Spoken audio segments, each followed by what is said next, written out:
Hello everyone. Welcome. It's good to see you all. This is your friend, AlakazamASMR. Hopefully you have been keeping alright, my friends. Hope everything's going smoothly and your life is doing just alright. Today, we return back to a staple of this channel, which is Yu-Gi-Oh! The trading card game. Today, I got something quite special for you, so sit back and relax as we unbox the Yu-Gi-Oh! Trading card game, the Legendary Dragon Decks. I like unboxing booster packs for Yu-Gi-Oh! But it is quite a circumstance when we get to actually open a box like this. So this is going to make for a fun little video. So, without further ado, let's have a look at the item in question and hopefully relax and have some fun along the way. Take it easy, my friends. So, what is the Legendary Dragon Decks? Well, it's pretty self-explanatory. It's going to have decks that, well, have legendary dragons in them. We have Dark Magician here, with armor, Timaeus, and Yami Yugi. Let's look at the back for a better description. Craft your own dueling legend with Yu-Gi-Oh! Trading card game, Legendary Dragon Decks. We have 3 decks here, the Legendary Dragons of Atlantis deck, a Cyber Dragon deck, used by Zane Truesdale in the anime, and the Dimensional Dragons deck, fully compatible with all of the cards you already own. So, needless to say, 3 decks with dragons in them. And we have some designs here. We have a Cyber Dragon down there. Just the name of the game. I believe that's Odd Eyes Dragon, and I forget the name of that other one on the left. Needless to say, let's start opening Yu-Gi-Oh! Trading card game, the Legendary Dragon Decks. Open the box, and let's rock the dragon. Okay. Brand new and sealed as well. So, this is as fresh as it's going to be in terms of opening stuff. There we go. Break the seal here.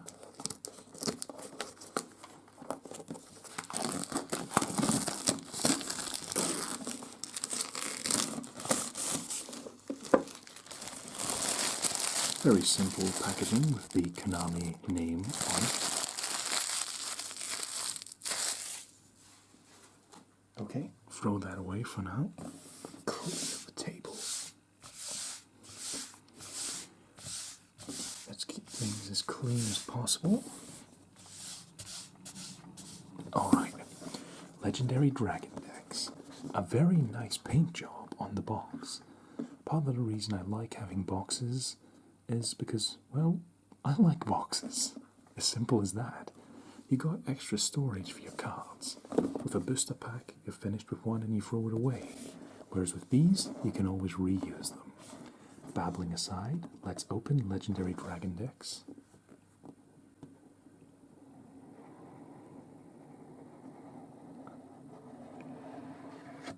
Satisfying. Okay. Now, as you can see here, it's quite similar to the Gold Sarcophagus and Legendary Duelists, in that it's a simple 3-card setup. Let's see what we have here. We have Dark Magician, the Dragon Knight, on the left for the Legendary Dragons of Atlantis. We have a Chimera Tech Mega Fleet Dragon for the Cyber Dragon deck.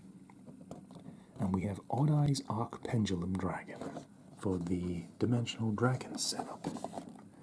Gotta say, this is already looking to be quite promising. Whereas previously we had Yugi, Kaiba, and Joey to work with, now we have 3 different kinds of dragons. Pretty straightforward, as there's no randomness to this. There's no randomness. It's 3 set cards in each pack. As you can see, ready to use right away. Inside the box, there isn't anything else inside, but it's very good for recycling. If you want to just like put your old cards away, you could fit approximately 1, 2, let's see, 1, 2, 3. It's not an exactly perfect fit, but you can get a lot of cards in here. So it's always nice to have something to be able to reuse. I hate seeing stuff go to waste. Anyways, let's get started with the first of the legendary decks. Let's just go from left to right. So, let's get a look right there. As we begin, deck number 1. Stay tuned, my friends. Okay, let's begin. Deck number 1 will be the Legendary Dragons of Atlantis, starting off with Dark Magician, the Dragon Knight. 40 cards, a perfectly usable deck, straight out of the get-go. Let's have some fun with this. Okay, let's open the pack. Where's the entry point? There it is. There we go. Excellent. No mishaps so far. Put the plastic away. There we go. Okay. Well, it's no surprise what the first card is going to be, so let's just go in no particular order from start to finish.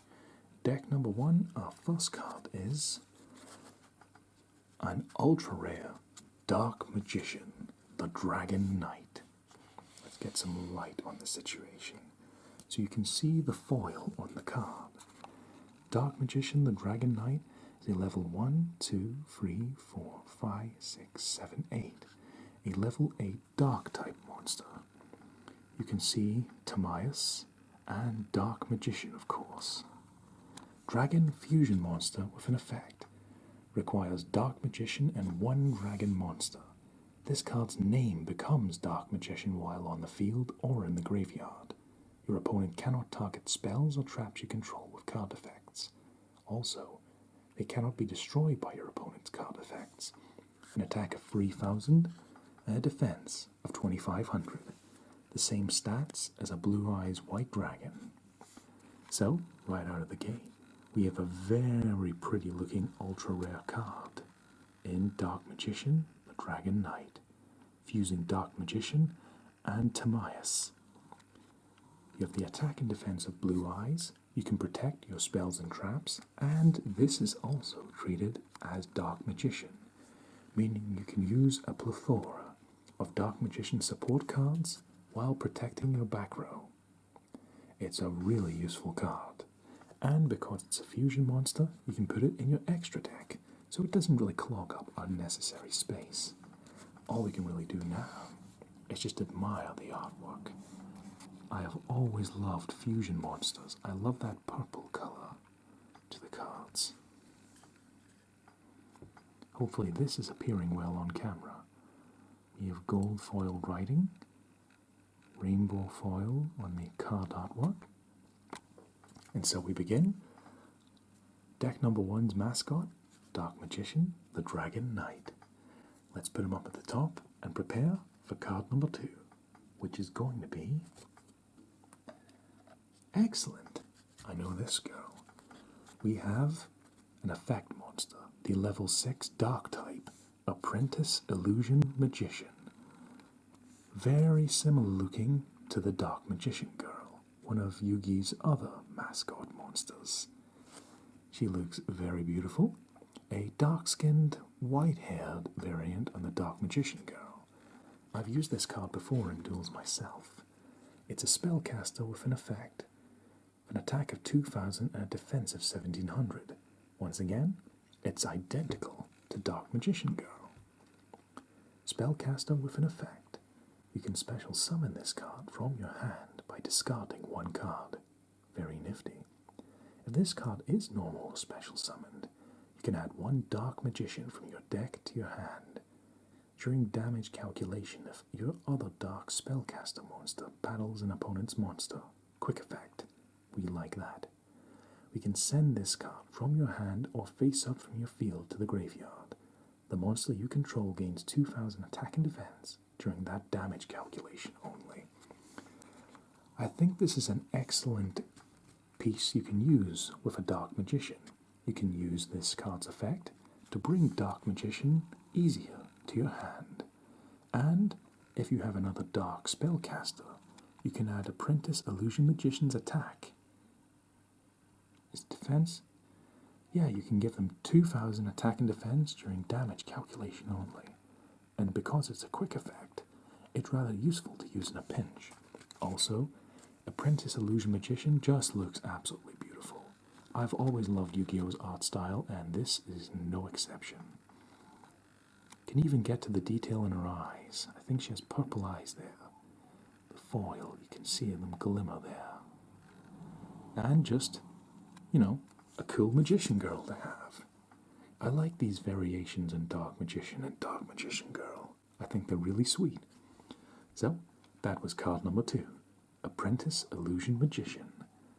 And let's get ready for card number 3, which is going to be a spell card, Dark Magical Circle. Now let's just admire the art here. Look how shiny this is. Dark Magical Circle. Dark Magic, a spell card used to support Dark Magician monsters. Let's get into it. When this card is activated, look at the top 3 cards of your deck. Then you can reveal one Dark Magician or one spell or trap that specifically lists the card Dark Magician and its text among them, then add it to your hand. Also place the remaining cards on top of your deck in any order. If Dark Magician is normal or special summoned to your field, except during the damage step, you can target one card your opponent controls. Banish it. You can only use each effect of Dark Magical Circle once per turn. Dark Magical Circle's a tremendous way of just getting to the cards you need. Take free cards from the top of your deck, and if it's something involving Dark Magician pretty much, you get to add that to your hand and rearrange the cards in the top of your deck. So this is a really nifty card to have. And it's good to see Yugi's signature monster get such viable support, in my opinion. And that's card number 3, the Dark Magical Circle. And so, let's prepare for card number 4, which is going to be... Oh, I know this card very well. We have an ultra rare Eternal Soul. And I can talk a bit about this card. Look at this. You have the Dark Magician. See that lighting effect? You can see the Dark Magician on the ancient stone with the hieroglyphs, which was a plot point in the TV show, as the Dark Magician was the Pharaoh's protector. Trap card, and a very useful one at that. Every Dark Magician in your monster zone is unaffected by your opponent's card effects.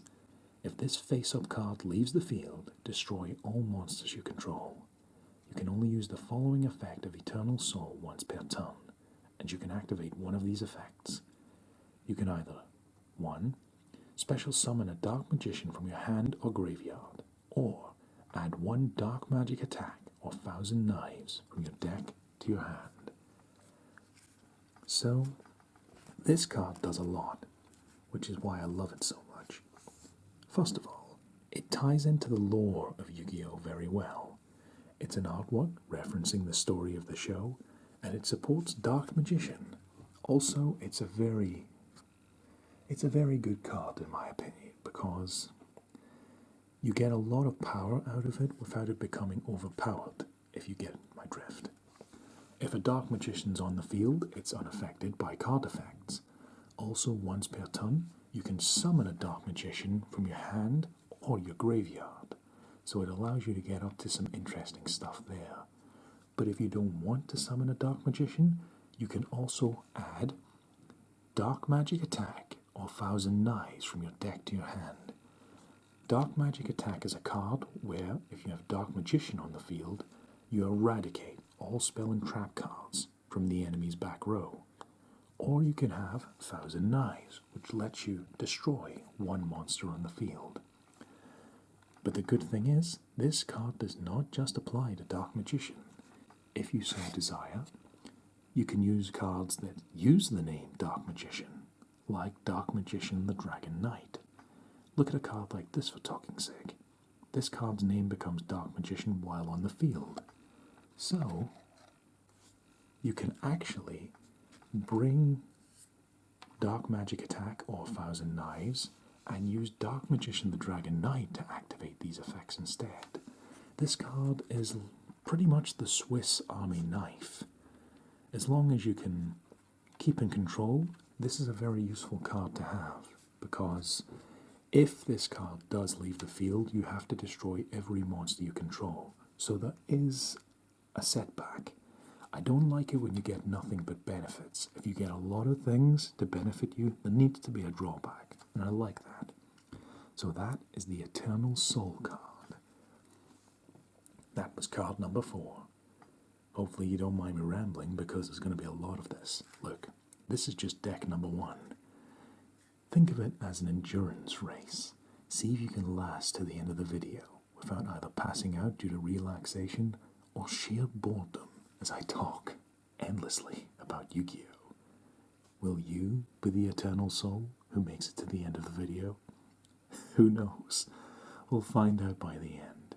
Anyways, me talking garbage aside, card number 4 was Eternal Soul, so let's get ready for card 5, which is another trap card, Magician's Navigation. Let's start off by saying, look at this trap card's artwork. We have Dark Magician, and of course, his apprentice, the Dark Magician Girl. I love both their artworks, and apparently so does the fandom. Trap card. Special summon one Dark Magician from your hand, then special summon one level 7 or lower Dark Spellcaster monster from your deck. If you control Dark Magician, except the turn this card was sent to the graveyard, you can banish this card from your graveyard, then target one face-up spell or trap your opponent controls. It has its effects negated until the end of this turn. So pretty much, when you have this trap activated, you can summon Dark Magician from your hand, and then bring a level 7 or lower Dark Spellcaster monster from your deck, which can include Dark Magician Girl, or, as close as you can get, Apprentice Illusion Magician. It's really all up to you. And that's what I love about Yu-Gi-Oh! Is variety. No one's going to tell you exactly how to play the game. It's all up to you. Do you want to optimize for the most efficiency, or do you want to just have a lot of fun? I'm kind of half and half. I like to play for efficiency, but you know what? I like having fun even more. So, you can use this to bring Dark Magician Girl to your field, where you can get up to all sorts of shenanigans. And that was card number 5, Magician's Navigation. So, card number 6 is going to be who else but the person we've been talking about for so long, the Dark Magician. Pretty much one of the mascots of Yu-Gi-Oh! Next to Blue Eyes White Dragon, Exodia, and I would even argue Kaiba. Dark Magician is Yugi's ace monster, a level 2, 4, 6, 7 dark monster.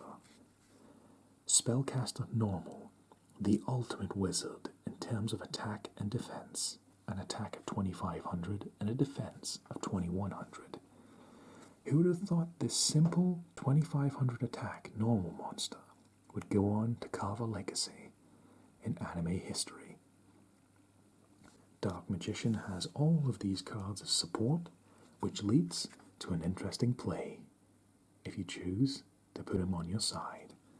Also, Dark Magician has lots of different variations in his card artwork. Yugi used the Dark Magician that had purple robes and human-like skin, but you also have this Dark Magician, which has green skin and this kind of orange/gingery hair, I guess you could say. Maybe even blonde. Who knows? You also have the new Dark Magician that was unveiled in the Dark Side of Dimensions movie, which had a more dark color scheme. And also one of my favorites, they had the episode of the anime where you had Arcana, who wielded the evil Dark Magician, which was clad in all red, had dark skin and white hair. And honestly, I love that artwork of that Dark Magician. I wonder if you agree. But anyways, there is the classic Dark Magician, the level 7 ultimate wizard in terms of attack and defense.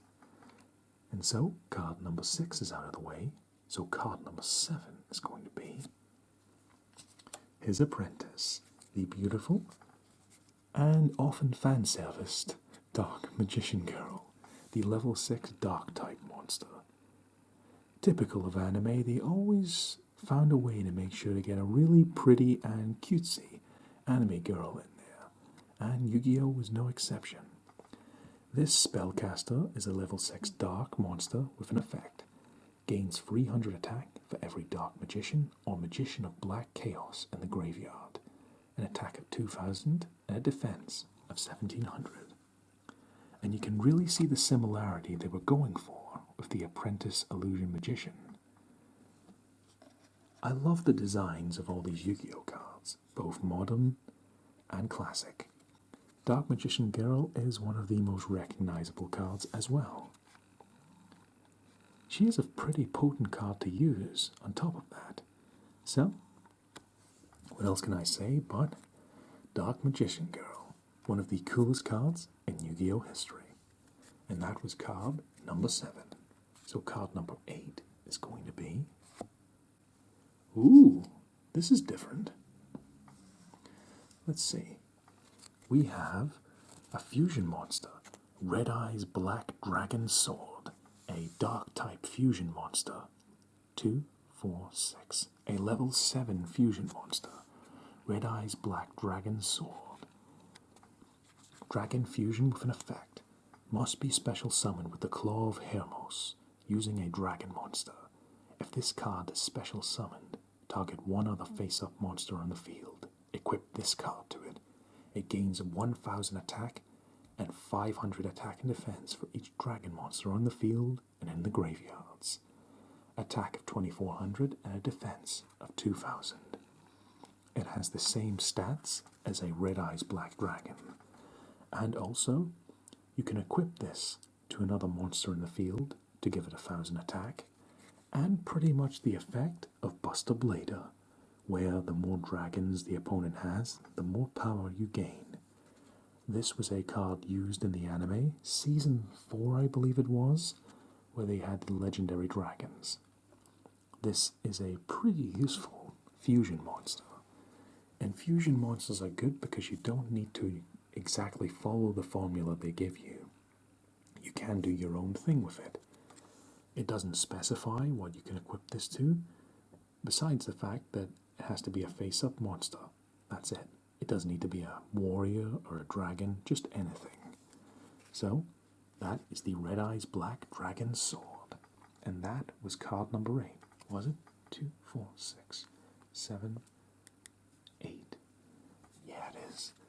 So card number 9 is going to be another fusion monster. We have the Goddess Bow, a light type level 4 fusion monster, warrior fusion, with an effect. Must be special summoned with the Claw of Hermos, using a warrior monster. If this card is special summoned, target one other face-up monster on the field. Equip this card to it. While this card is equipped to a monster by this effect, negate the first effect activated by your opponent during each battle phase. Also after that, the equipped monster can make a second attack during this battle phase. An attack of 1500, and a defense of 1600. So this fusion's effectively a glorified equip card. So basically, when you equip a monster with the Goddess Bow, the first effect activated by your opponent during the battle phase is ignored. And also, the monster equipped with this can attack twice. A really useful effect for getting by enemy defenses and also crushing them by attacking twice. You use the Goddess Bow effectively, and it can be a fun little equip card. And that was card number 2, 4, 6, 8. That was card number 9. Card number 10 is going to be another fusion monster from the same series. We have the fusion level 4 light type Rocket Hermos Cannon. Must be special summoned with the Claw of Hermos using a warrior monster. If this card is special summoned, target one other face-up monster in the field, equip this card to it. It can make a second attack during each battle phase. Also, if it attacks a defense position monster, inflict piercing battle damage to your opponent. An attack of 1500 and a defense of 1300. As you can see, these cards are not meant for attacking on their own. With 1500 attack, it's not going to do much. But equip this to a card, and it's quite a potent effect. It can attack twice during the battle phase, so being able to attack twice is really useful. And also, when you attack something in defense mode, you can actually inflict piercing battle damage. If you don't know what piercing battle damage is, say, for talking's sake, you have Dark Magician in defense mode with 2100 attack, and you attacked it with the Blue Eyes White Dragon, which has 3000 attack. Normally when you're in defense mode, all life point losses are negated, hence defense mode. So if this was an attack mode, Blue Eyes would inflict 900 points, in fact no, it would inflict 500 points of regular damage and life points. When you're in defense, that's blocked. But if you have a card with piercing damage, say Blue Eyes had piercing damage, it has 900 more attack than the 2100 defense Dark Magician. So not only would Dark Magician be destroyed, they would take 900 damage. Basically, by trying to not make it sound more convoluted than it is, equip this to a monster, and pretty much when you punch something in defense mode, you get to hit them for extra damage in difference. I hope I didn't make that one too complicated. Yu-Gi-Oh! Is quite complex, but I'll try my best to keep things simple, because I was trying to get back in the game quite a while ago, and I was blown away by how much people assumed I knew. I don't actually know that much. So, Rocket Hermos Cannon. You give a cannon to a monster, it can attack twice, and if it's defending, you can still hit them for life point damage. That's pretty much it in a nutshell. So, that was card number 10. And in a moment, we'll get... And so we are back, my friends. We were on Rocket Hermos Cannon, which was card number 10 in this 40 card pack. So, card number 10, Rocket Hermos Cannon, will be put away as we get into card 11, which is going to be another fusion monster. The level 2 light type Time Magic Hammer. I remember this one. Spellcaster fusion with an effect. Must be special summoned with the Claw of Hermos, using a spellcaster monster. If this card is special summoned, target one other face-up monster in the field. Equip this card to it. At the start of the damage step, if it battles an opponent's monster, you can roll a 6-sided die and banish that opponent's monster until the standby phase of whatever turn after this effect activation. N equals the result. So, this card has 500 attack and 400 defense. It was used by Time Wizard in the show. I will tell you from experience, by being hit by this card is a real annoyance to deal with. Equip this to a monster for talking's sake. Say we attack Dark Magician, then you throw a dice, and then whatever number comes up on that dice, say it was 3, that card gets banished for 3 turns pretty much. So it can remove things from the equation. It doesn't destroy them, but it banishes them away for X amount of turns, which can be more problematic sometimes than outright destroying the monster, if you catch my drift. that is the Time Magic Hammer. A lot of the cards in this season were straight up equip cards as glorified fusions. But, nonetheless, they are still pretty cool to me. That was card number 11. So card number 12 is going to be... Now we get into even more interesting territory. I told you a lot of these fusion cards are straight up equipped monsters. Now we get into actual monsters. We have the light type, level 2, 4, 6, 8, Mirror Force Dragon. Now look at this design. Mirror Force Dragon. That just looks cool in its own right. Must be special summoned with the Fang of Critias. I can't pronounce that. I don't remember how they did in the show. Must be special summoned with the Fang of Critias using Mirror Force. When a monster or monsters you control is targeted for an attack by an opponent's card effect, except during the damage step, you can destroy all cards your opponent controls. An attack of 2800 and a defense of 1200. So this is an unusual fusion in that it requires you to use the Fang of Critias and merge it with a trap card. This was the anime in a nutshell, pulling things out of nowhere and just going, yeah, I'm going to fuse my trap with my monster, which at the time wasn't a thing, but now it is. So, Mirror Force Dragon is pretty much a 2800 dragon, which, whenever something in your field is destroyed, you activate the effect of Mirror Force repeatedly, which any Yu-Gi-Oh player who's bumped into Mirror Force knows how absolutely crushing it can be. Sometimes it just takes one well-timed Mirror Force to ruin your game, and this card can activate it as many times as it likes. After all, it's the Mirror Force Dragon. And that was card 2, 4, 6, 8, 10, 12. That was card number 12. So card number 13 is going to be another fusion monster. Now back in the territory of actual monsters, we have the Tyrant Bust Dragon. 2, 4, 6, 8. A level 8 light type monster. Must be special summoned with the Fang of Critias using Tyrant Wing. This card can attack all of your opponent's monsters once each. You can target one face-up monster you control. Equip this monster to that target. It gains 400 attack and defense. Also, it can make 3 attacks during each battle phase. Wow, that's a lot.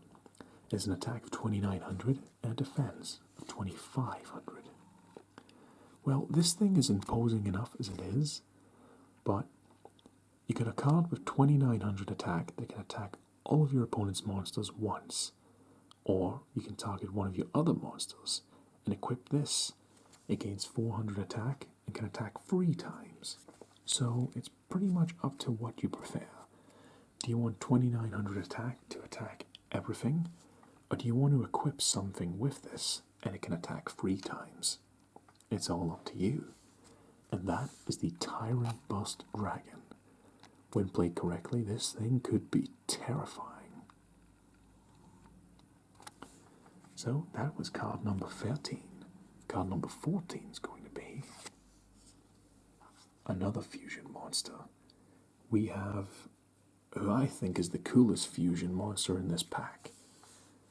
Doom Virus Dragon, a level 4 dark type monster. I remember Kaiba using this in this show. Look how cool this guy looks. Dragon fusion with an effect. Must be special summoned with the Fang of Critias using Crush Card Virus. If this card is special summoned, look at your opponent's hand, all monsters they control, and all cards they draw until the end of their fun turn after this effect's activation, and destroy all those monsters with 1500 or more attack.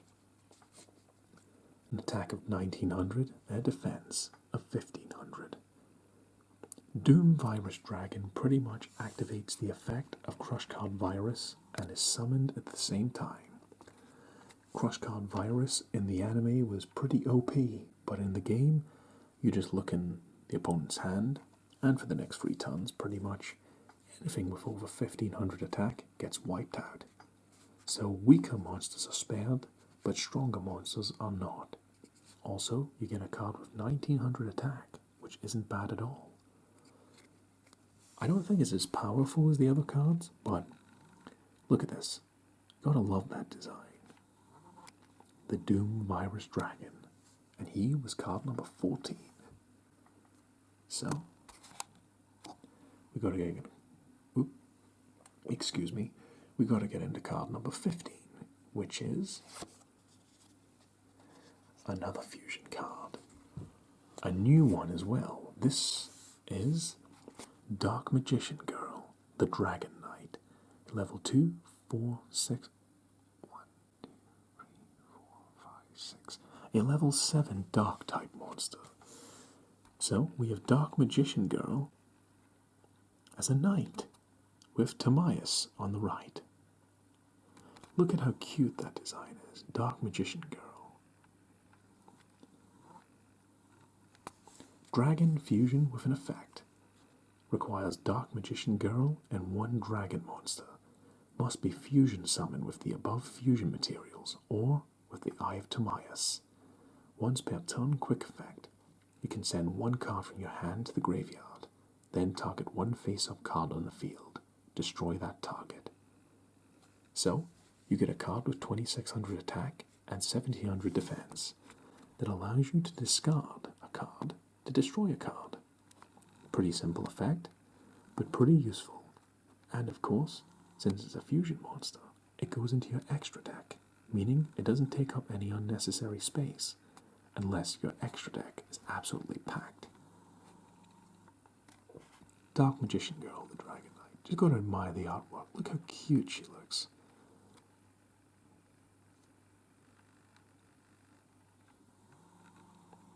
Okay, so that was card number 2, 4, 6, 8, 10, 12, 14. That was card number 15.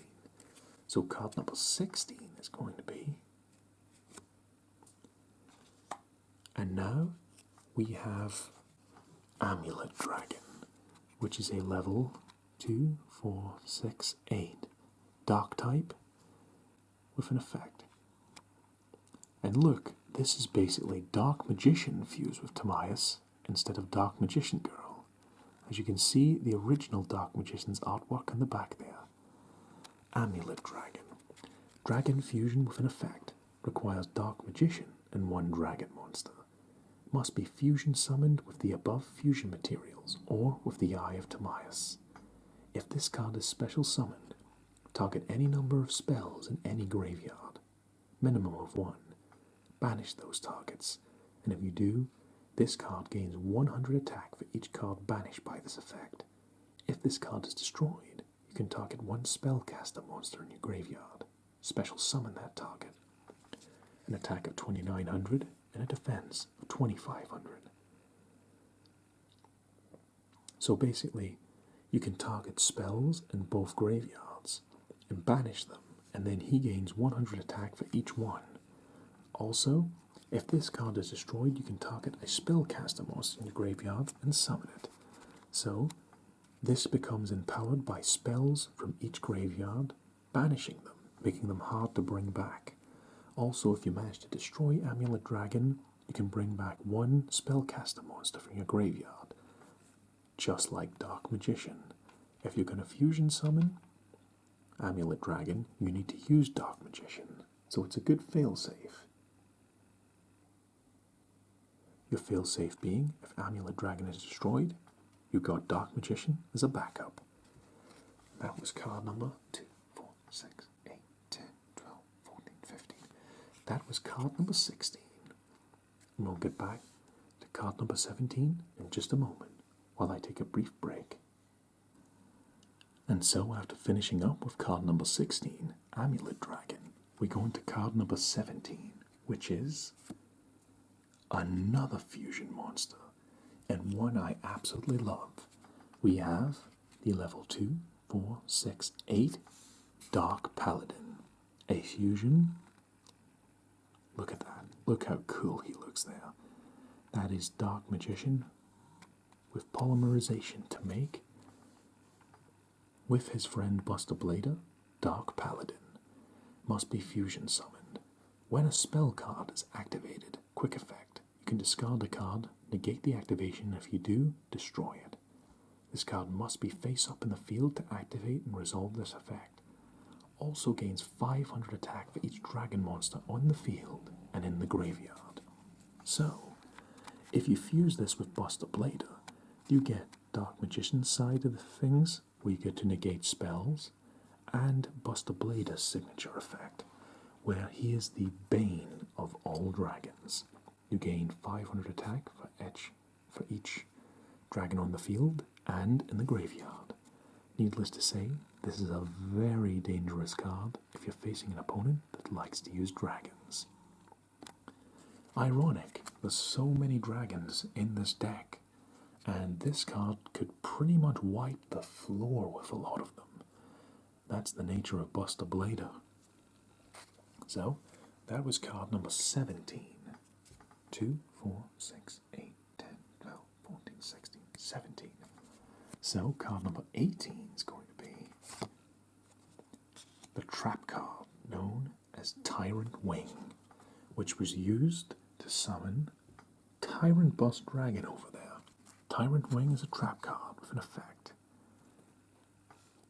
Target one dragon monster in the field. Equip this card to it. It gains 400 attack and defense. Also, it can make up to 2 attacks on monsters during each battle phase. Once per turn during the end phase. If the monster equipped with this card, by this effect attacks the opponent's monster this turn. Destroy this card. So it's a kind of one-off equipped for a dragon. Target one dragon, it gains 400 attack and defense, can attack twice. But then, at the end phase, if that monster attacked, this card is destroyed. So, you can either use this as a one-off equip, or use it in fusion for Tyrant Bust Dragon.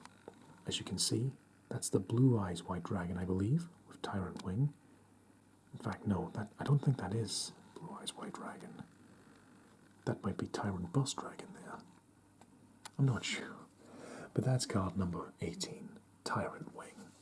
2, 4, 6, 8, 10, 12, 14, 16, 17, 18.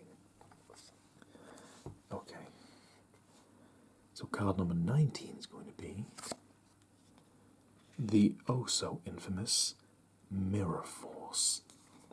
Used in conjunction to make the Mirror Force Dragon.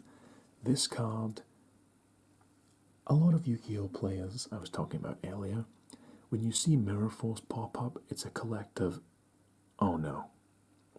If you're not prepared for Mirror Force, it can completely change the tide in a game. The trap card is as simple as this. It's a classic card. When an opponent's monster declares an attack, destroy all your opponent's attack position monsters. So say you think you're about to win the game, you've got 5 cards out, and you head up for an all-out attack. All it takes is one Mirror Force, and that's it. Your plans are up in smoke. So you need to always be prepared for something as simple as this.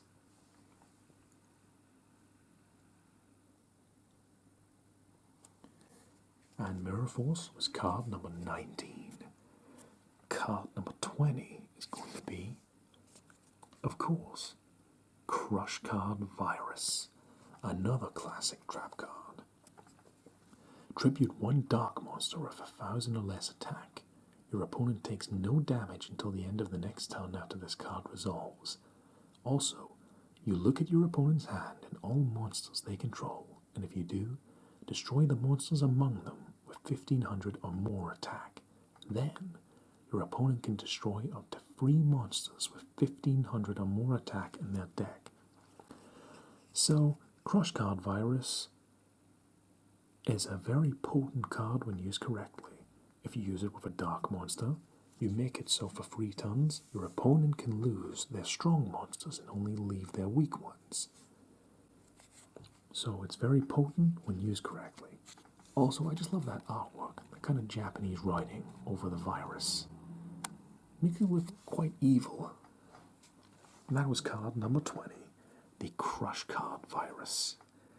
Now into card number 21. The trap card known as Dark Renewal.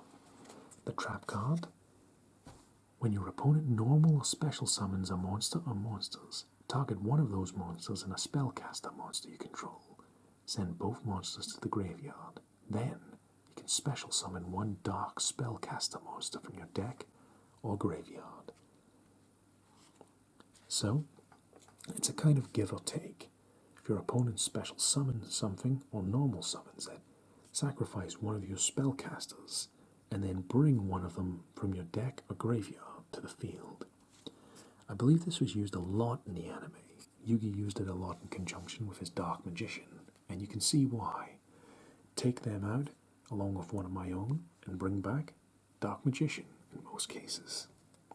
And that was card number 21, Dark Renewal. You always see that same symbol in the background if it's associated with Dark Magician. 2, 4, 6, 8, 10, 12, 14, 16, 17. Just doing a count here. 6, 8, 10, 12, 14, 16, 18, 20. So that was card number 21. Yep, just double checking. Card number 22 is going to be a simple spell card known as Reinforcement of the Army. Very well known in warrior type decks. We have the Marauding Captain on the artwork. Add one level 4 or lower warrior monster from your deck to your hand. Very basic support, but very useful for warriors. Bring a level 4 warrior monster from your deck to your hand. Simple, but useful.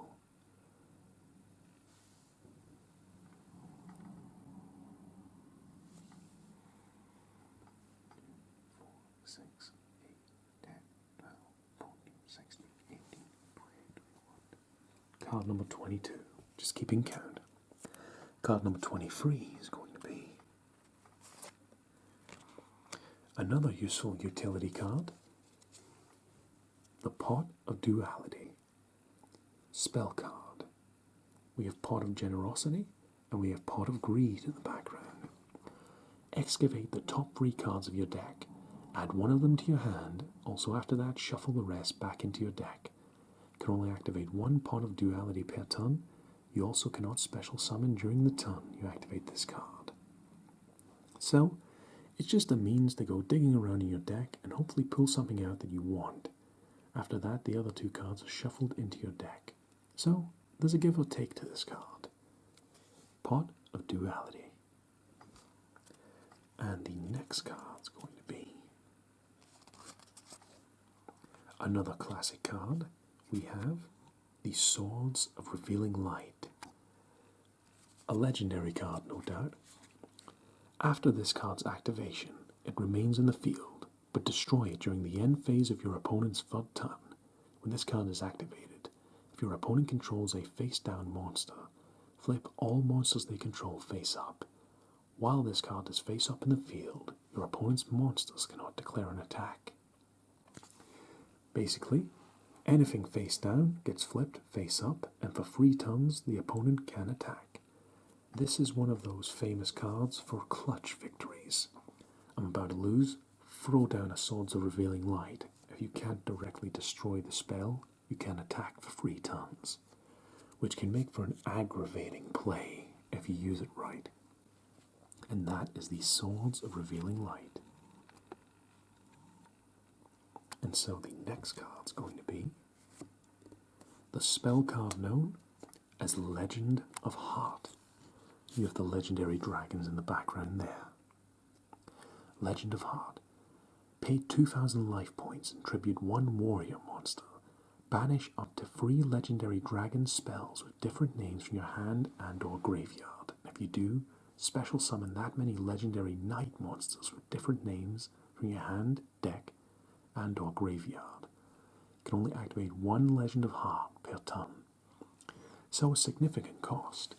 2,000 life points and a warrior monster, and then banish 3 Legendary Dragon spells. But then you get to summon that many Legendary Knight monsters, who we'll get to later, as I know they're in this pack. That is the spell card known as Legend of Heart. And the next card's going to be Spell card. One of the legendary dragons, we have the Claw of Hermos. Look at him there. Hermos himself. This card is also always treated as Legendary Dragon Hermos. Send one card from your hand and or field to the graveyard of the type that is listed on a fusion monster that can only be special summoned with the Claw of Hermos. If that card is set, reveal it. Then special summon fusion monster from your extra deck. You can only activate one the Claw of Hermos per turn. Pretty much a fancy polymerization fusion card, but important nonetheless to pull out a lot of these fusion monsters that are listed in front of us. So, that is the Claw of Hermos. Next card is the Fang of Critias. The Fang of Critias is quite similar, a badass looking dragon. This card is also always treated as Legendary Dragon Critias. Send one trap from your hand or field to the graveyard that is listed on a fusion monster that can only be special summoned with the Fang of Critias. If that card is set, reveal it. Then special summon that fusion monster from your extra deck. You can only activate one the Fang of Critias per turn. So, that is Legendary Dragon number 2, after Hermos, Critias. And no doubt the next card's going to be the Eye of Timaeus, the third legendary dragon. The Eye of Timaeus. This card is also always treated as Legendary Dragon Timaeus. Target one Dark Magician monster you control. Fusion summon one fusion monster from your extra deck that lists that monster on the field as fusion material, using it as the fusion material. You can only activate one Eye of Timaeus per turn. And that is the free legendary dragons that are so important to this deck to get all of these plays in motion. So, now that we've covered the free legendary dragons, we're going to get more into our average kind of play, our magic, our monsters, and our spells. But this is the bread and butter of the deck, if you will. Hopefully you're enjoying this so far as we continue. Yu-Gi-Oh! Legendary Dragon Decks. And so we are back, my friends. If you couldn't tell already, this is going to be a hell of a long video. But will you have the eternal soul to make it to the very end? Or will you quit and fall asleep or click away? Who knows? But if you're making it this far, I commend you. And thank you so much for your time. Because we're not even one deck down, and look how many cards we've unveiled. And how many are yet to come. But I'm having fun nonetheless. So, let's get into our next card. As we just covered the free legendary dragons, let's get into our more basic stuff. Starting with Dark Magic Attack, a spell card, tailored for the Dark Magician, who's on the artwork. Dark Magic Attack. If you control Dark Magician, destroy all spells and traps your opponent controls. That was one of Yugi's signature catchphrases for a while. He'd be like, Dark Magician, Dark Magic Attack. You know, and then Dark Magician would attempt to destroy something. So for them to turn his signature attack into a spell card is very nice of them. And that is Dark Magic Attack. The next card's going to be Thousand Knives. Another card for the Dark Magician. This spell card. If you control Dark Magician, target one monster your opponent controls. Destroy that target. So, both of these cards, Thousand Knives and Dark Magic Attack, can be brought to your hand with Eternal Soul. So maybe you'll begin to realize how potent these cards can be. Monsters, spell and traps. Dark Magician's quite good at mixing it up on the field. Our next card's going to be the spell card known as Dark Magic Inheritance. Now this is a really nice artwork. You've got the Dark Magician and his apprentice, the Dark Magician Girl. Dark Magic Inheritance. A passing of the torch, if you will. Banish 2 spells from your graveyard and add 1 spell or trap from your deck to your hand that specifically lists the card Dark Magician or Dark Magician Girl in its text, except Dark Magic Inheritance. You can only activate 1 Dark Magic Inheritance per turn. A useful card for getting some spell and traps in your hand. And that is Dark Magic Inheritance. I just love these artworks of the Dark Magician and the Dark Magician Girl together. The bond they have between each other. And the next card's going to be Spell Card. More support for the two of them. Dark Magic Expanded. Look at the two of them fighting together. Effect.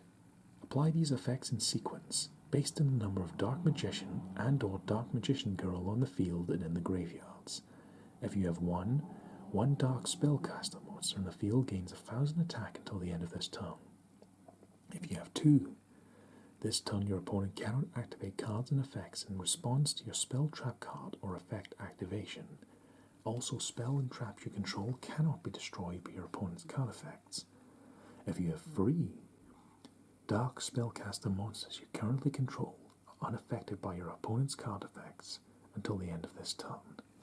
So, by utilizing a lot of Dark Magicians and Dark Magician Girls, you can get a lot of potent effects on the field at once, all thanks to Dark Magic Expanded.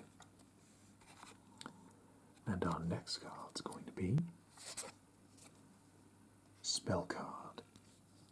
Who could have guessed? Illusion Magic. Dark Magician there. Tribute 1 Spellcaster monster. Add up to 2 copies of Dark Magician from your deck and or graveyard to your hand. You can only activate 1 Illusion Magic per turn. So, sacrifice a Dark Magician or a Spellcaster monster and get 2 copies straight from the hand or the graveyard. And that is Illusion Magic. The next card's going to be the incredibly useful Dark Magic Curtain. This card has a hefty price, but it's worth it if you use it properly. Pay half of your life points. Special summon 1 Dark Magician from your deck. You cannot summon other monsters the turn you activate this card, but you can set. So this card is the obligatory, I want a Dark Magician right now. I'll pay half my life points. It's as simple as that. You can't summon monsters, but you can set them. So, that's rather useful, don't you think? Dark Magic Curtain. And the next card's going to be a monster card. We're leaving trap territory with the Absolute Crusader, a level 4 F-type warrior monster with an effect. He looks pretty cool. If a level 5 or higher monster is special summoned, tribute this face-up card. Destroy that level 5 or higher monster. An attack of 1800 and a defense of 1200. So it's a basic 1800 attack beatstick monster, but it also has the ability to negate the special summon of level 5 or higher monsters. Pretty useful, I gotta say. The Absolute Crusader. What a legend. And the next card's going to be another Absolute Crusader. We already covered him, so let's just look at him one more time before we get to the next card. Absolute Crusader. Very nice design on his armor, I gotta say. So the next card's going to be one of Yugi's classic cards, the Big Shield Gardener, a level 4 F-type monster. Now, he only has an attack of 100, but he has a monstrous defense of 2600. For a level 4 monster, 2600 defense is an incredibly useful thing to have, but there's a catch. In most cases, when you get stats that big in a level 4 monster, there's always a catch to it. Big Shield Gardener. When a spell card is activated that targets this face-down card and no other cards, quick effect. Change this card to face-up defense position, and if you do, negate the activation. If this card is attacked, change it to attack position at the end of the damage step. So basically, if it's face down in defense mode and a spell targets it, you can flip it face up and negate the activation. Also, if this card is attacked, this is what I mean, it's got 2600 defense, so you basically force the opponent to attacking you and take some recoil damage, because as soon as you attack Big Shield Gardener, he moves into attack mode, where he only has 100 attack. So, even if the opponent has 2 monsters, they need to throw one at him, bounce off the shield, turn him to attack, and then destroy him. So it's a very useful defensive monster that he used quite a lot in the show, which is Big Shield Gardener. Pretty cool design though, I gotta say. And the next card's going to be this is a funny choice to have in the deck, the level 4 F-type Magical Exemplar. Look how pretty she is. Each time a spell card is activated, place 2 spell counters on this card when that spell resolves. Once per turn, you can remove any number of spell counters from this card and special summon one spellcaster monster from your hand or graveyard, whose level is equal to the number of spell counters you removed.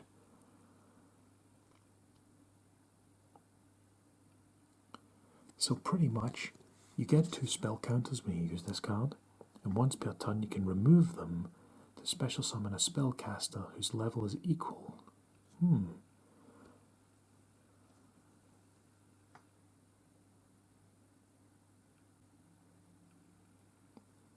So, you need to accumulate spell counters in order to use this card's effect. Pretty useful, but what are they going to include in this deck to let us use it? Let's have a look. That was the Magical Exemplar. Now we have our next card, Breaker, the Magical Warrior. One of the most cool cards I think Yugi ever used. The level 4 Dark type spellcaster with an effect. If this card is normal summoned, place 1 spell counter on it, maximum of 1. It gains 300 attack for each spell counter on it. You can remove a spell counter from this card, then target 1 spell or trap on the field. Destroy that target. An attack of 1600 and a defense of 1000. So, this can either be a 1900 attack monster, because when you summon it, you get 300 attack. So it's either a level 4 monster with 1900 attack, or a 1600 attack monster that allows you to wipe out a spell or trap. Very useful in many situations to be able to do a bit of both, and that is Breaker, the Magical Warrior. The next card's going to be, now we get into the Legendary Knights. We have the Claw of Hermos there, below. Now we have the Legendary Knight Hermos. Level 2, 4, 6, 8, Light type Warrior with an effect.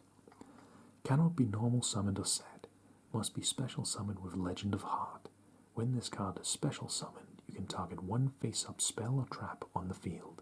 Banish that target. Once per turn, when this card is targeted for an attack, you can target 1 effect monster in your graveyard. Until the end phase of your next turn, this card's name becomes that target's original name, and replace this effect with that target's original effects. An attack of 2800 and a defense of 1800. Hermos.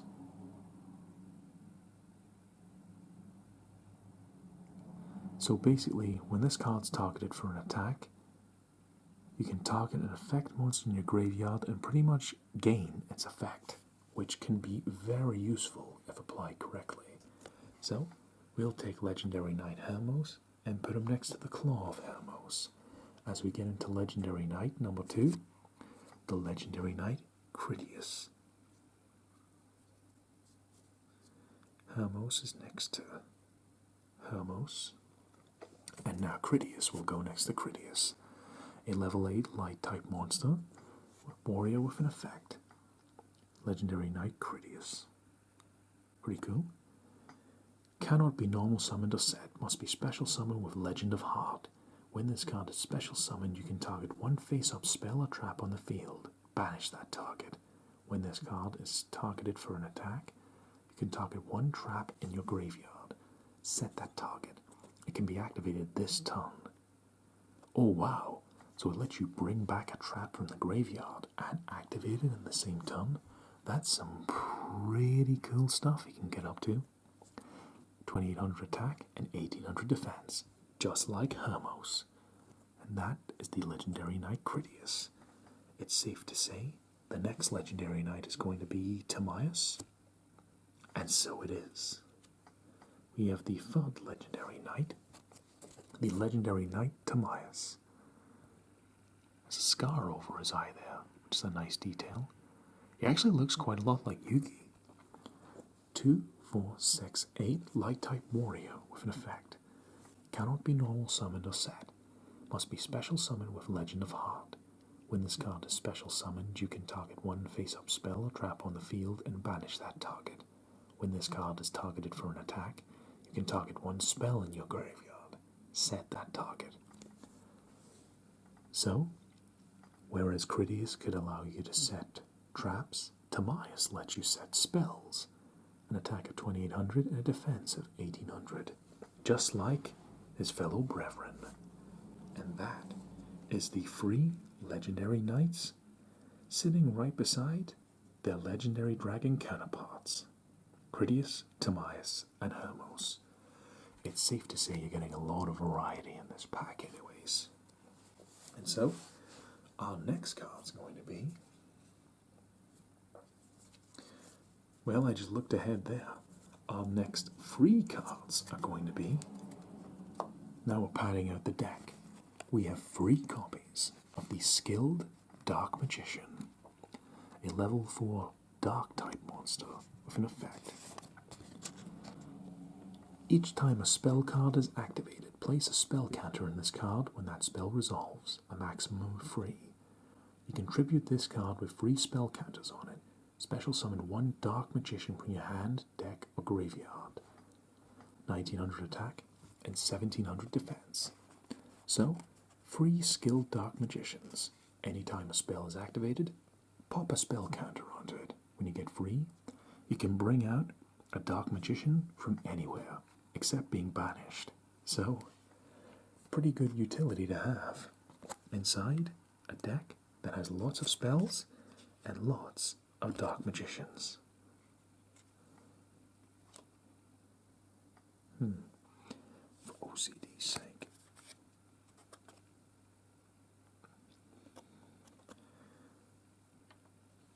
Okay.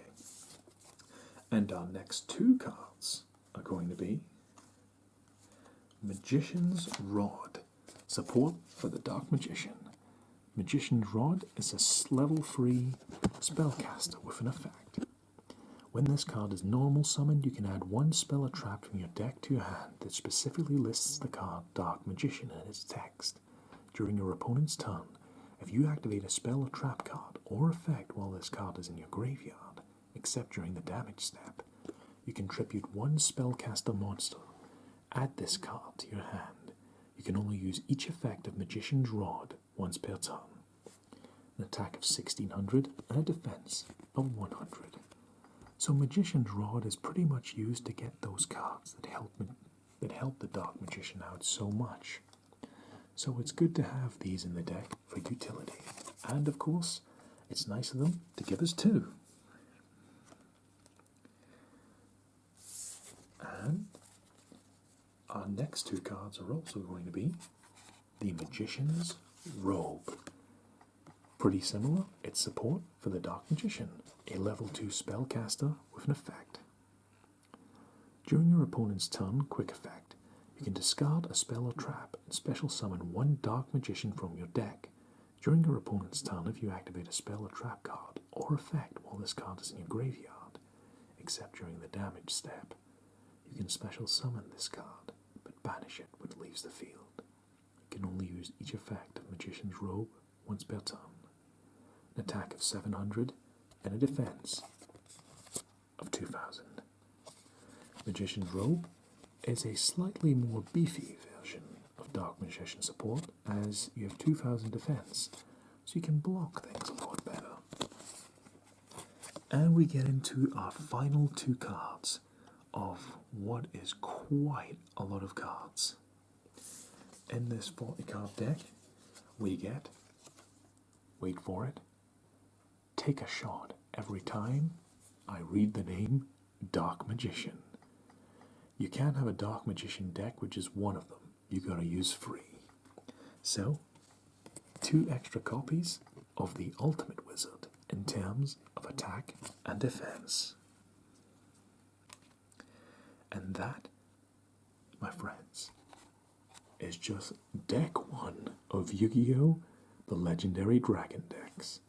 Even though there's lots of fusion materials and spells and dark magicians, you can understand why this card, not this card, but this box is filled with quite the variety.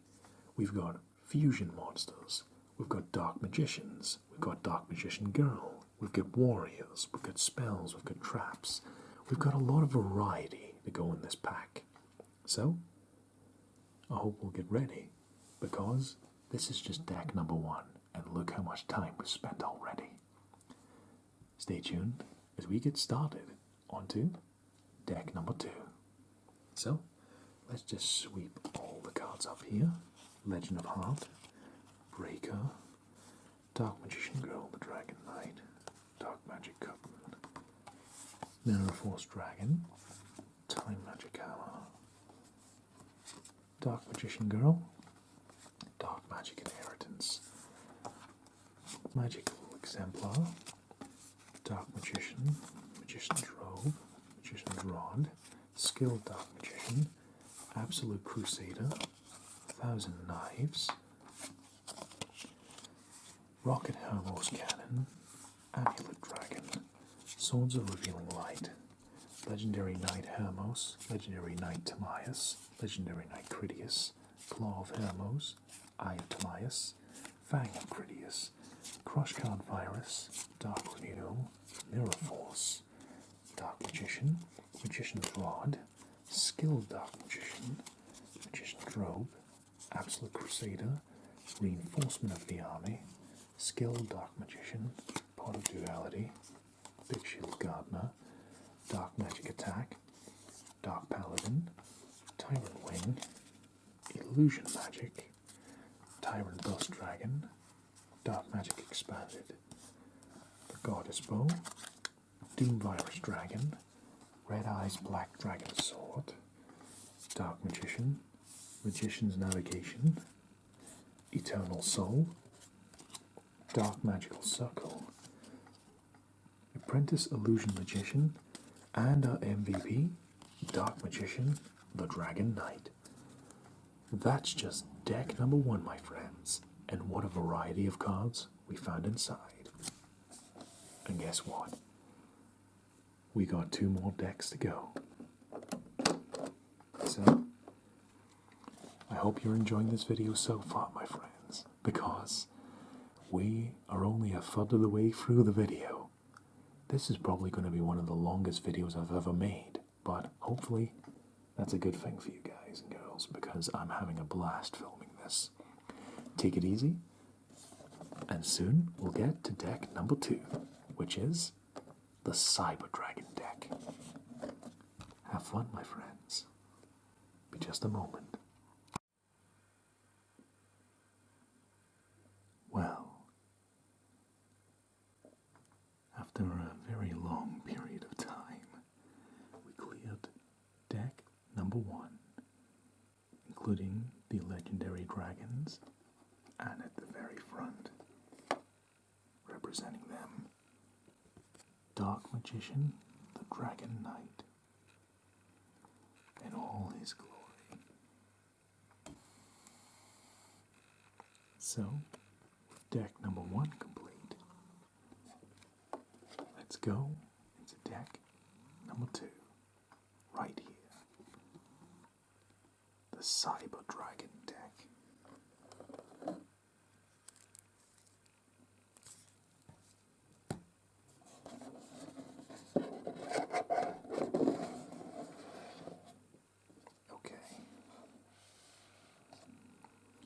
Let's see what we have here. Cyber Dragons deck.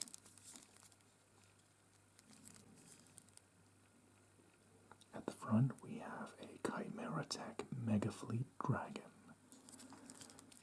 Cyber Dragons were used in Yu-Gi-Oh! GX by Zane Truesdale, and in my opinion was one of the coolest archetypes to come out of that season. So let's get deck number 2 opened up and see exactly what I'm on about it when it comes to Cyber Dragons.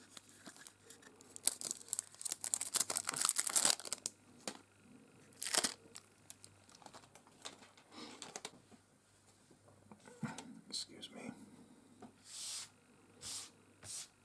Okay. Deck number 2. Let's have some fun. Our first card is the aforementioned fusion monster, known as the Chimera Tech Mega Fleet Dragon. A dark type, level 1, 2, 3, 4, 5, 6, 7, 8, 9, 10. 2, 4, 6, 8, 10. A level 10 fusion monster. And look at the artwork. All of these Cyber Dragons look absolutely tremendous. A machine fusion with an effect requires 1 Cyber Dragon monster and 1+ monsters in the extra monster zone. Cannot be used as fusion material. Must first be special summoned from your extra deck by sending the above cards from either field to the graveyard. You do not use polymerization. The original attack of this card becomes 1200 times the number of fusion materials used for its special summon, with an attack and defense of 0. So, Chimera Tech Mega Fleet Dragon, it's a fusion monster that is dependent on the materials used to summon it to engage what kind of strength it'll have. 1200 points of attack can be quite potent if you get a lot of fusion materials. Chimera Tech Mega Fleet Dragon.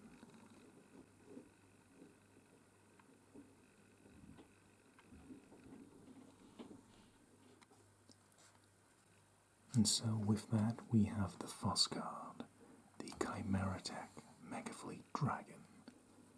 You're going to notice over time that the Cyber Dragon archetype is going to be absolutely littered with fusion cards, which was quite prevalent during Yu-Gi-Oh! GX.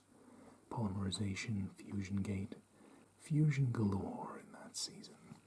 So, Chimera Tech Mega Fleet Dragon is just the first of what I expect to be many fusion cards.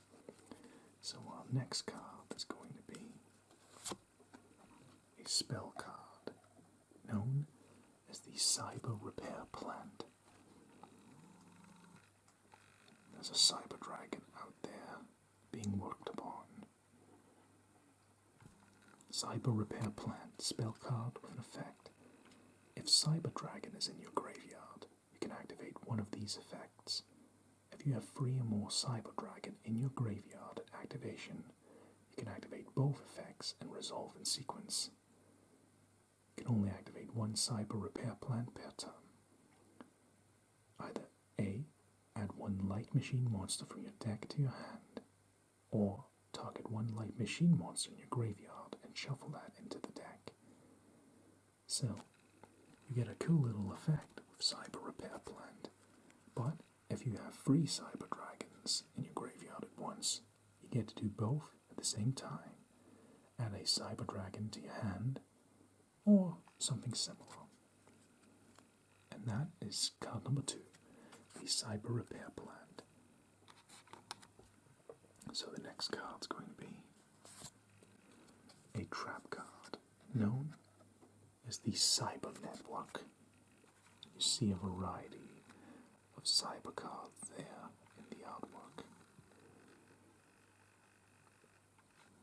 Cyber Network is a trap with an effect. Destroy this card during your third standby phase after activation.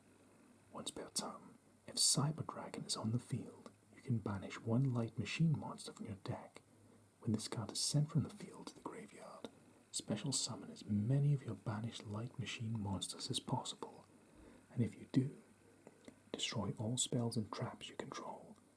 Monsters that were special summoned by this effect cannot activate their effects. You cannot conduct your battle phase the turn you activate this effect.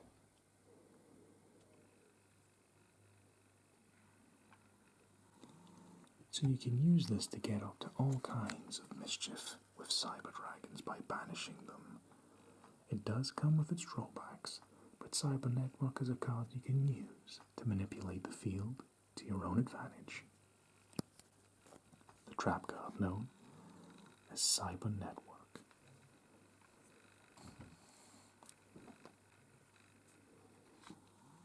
So the next card's going to be another fusion card. We have Chimera-Tech Rampage Dragon, a level 5 dark type monster. Look at this. It's a sick looking artwork. Machine fusion with an effect requires 2+ Cyber Dragon monsters. A fusion summon of this card can only be done with the above fusion materials. When this card is fusion summoned, you can target spells and traps on the field up to the number of fusion materials used for its fusion summon. Destroy them. Once per turn, you can send up to 2 light machine monsters from your deck to the graveyard. If you do, for each monster sent to the graveyard, this card gains 1 additional attack during each battle phase this turn. An attack of 2100 and a defense of 1600. So basically, you can send cards from your deck to the graveyard to give the Chimera-Tech Rampage Dragon an additional attack. It doesn't have the greatest attack at 2100, but in the right circumstance, it's not about raw power. If you're able to hit the opponent enough times with their defense down, that can be the game over before you know it. And it's a fusion monster, meaning there are plenty of ways you could get this out to the field, should you so desire. Chimera-Tech Rampage Dragon. And so, our next card is going to be an Xyz card, known as Cyber Dragon Infinity, a light type, rank 2/4/6, a rank 6 Xyz monster, Cyber Dragon Infinity, machine Xyz with an effect, requires 3 level 6 light machine monsters. Once per turn, you can also Xyz summon Cyber Dragon Infinity by using Cyber Dragon Nova you control as material. Transfer its materials to this card. Gains 200 attack for each material attached to it. Once per turn, you can target 1 face-up attack position monster in the field. Attach it to this card as a face-up material. Once per turn, when a card or effect is activated, quick effect, you can detach 1 material from this card. Negate the activation, and if you do, destroy it. An attack of 2100 and a defense of 1600. You gotta love Xyz cards, just for that black background. It always looks nice, and the artwork of Cyber Dragon Infinity is no exception. It really does look like the final boss of a game, or a summon in a Final Fantasy game. Cyber Dragon Infinity has 2100 attack, gains attack for each material attached to it, and can separate materials to protect itself from things such as effects of cards and other sorts of shenanigans. And that is the Xyz card known as Cyber Dragon Infinity.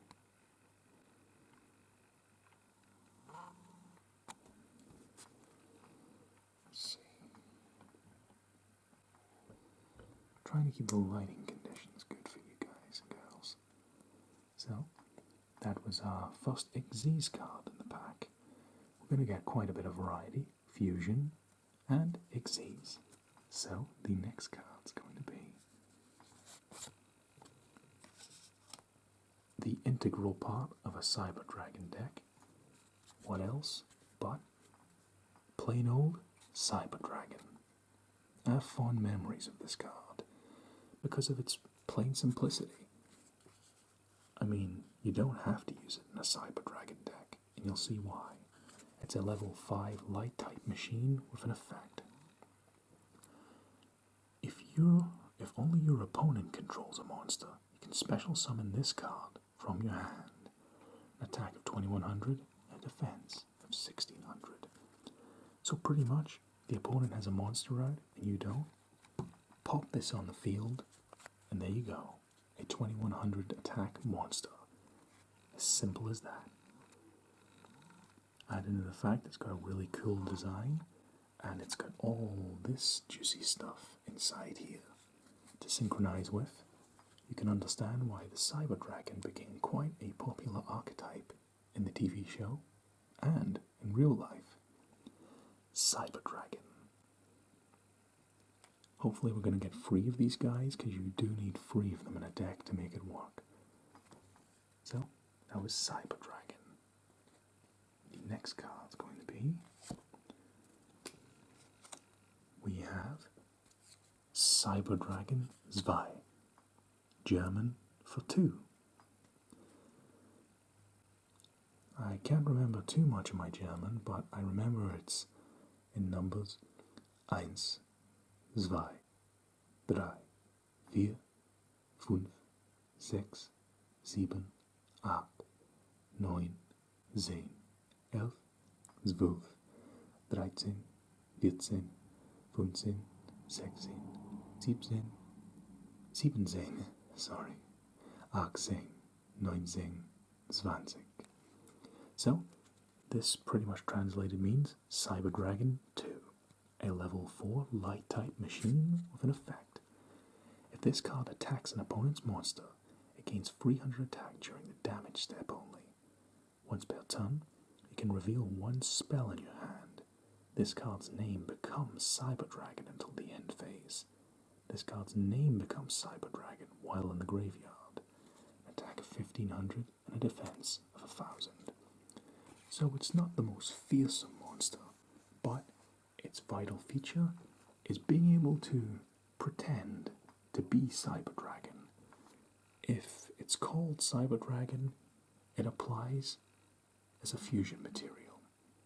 So if you don't have Cyber Dragon on hand, but you have Cyber Dragon 2, using its loophole, you can use this as fusion material instead, if it's in the graveyard, and so on and so forth. And that is Cyber Dragon 2. So the next card's going to be another Xyz monster, and was mentioned earlier, the rank 5 light type Cyber Dragon Nova.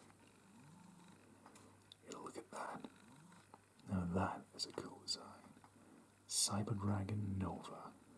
Machine Xyz with an effect. Requires 2 level 5 machine monsters. Once per turn you can detach 1 material from this card. Then target 1 Cyber Dragon in your graveyard. Special summon that target. Ooh, nice. Once per turn, quick effect. You can banish 1 Cyber Dragon from your hand or face up from your monster zone. This card gains 2100 attack until the end of this turn. If this card in your possession is sent to your graveyard by your opponent's card effect, you can special summon 1 machine fusion monster from your extra deck.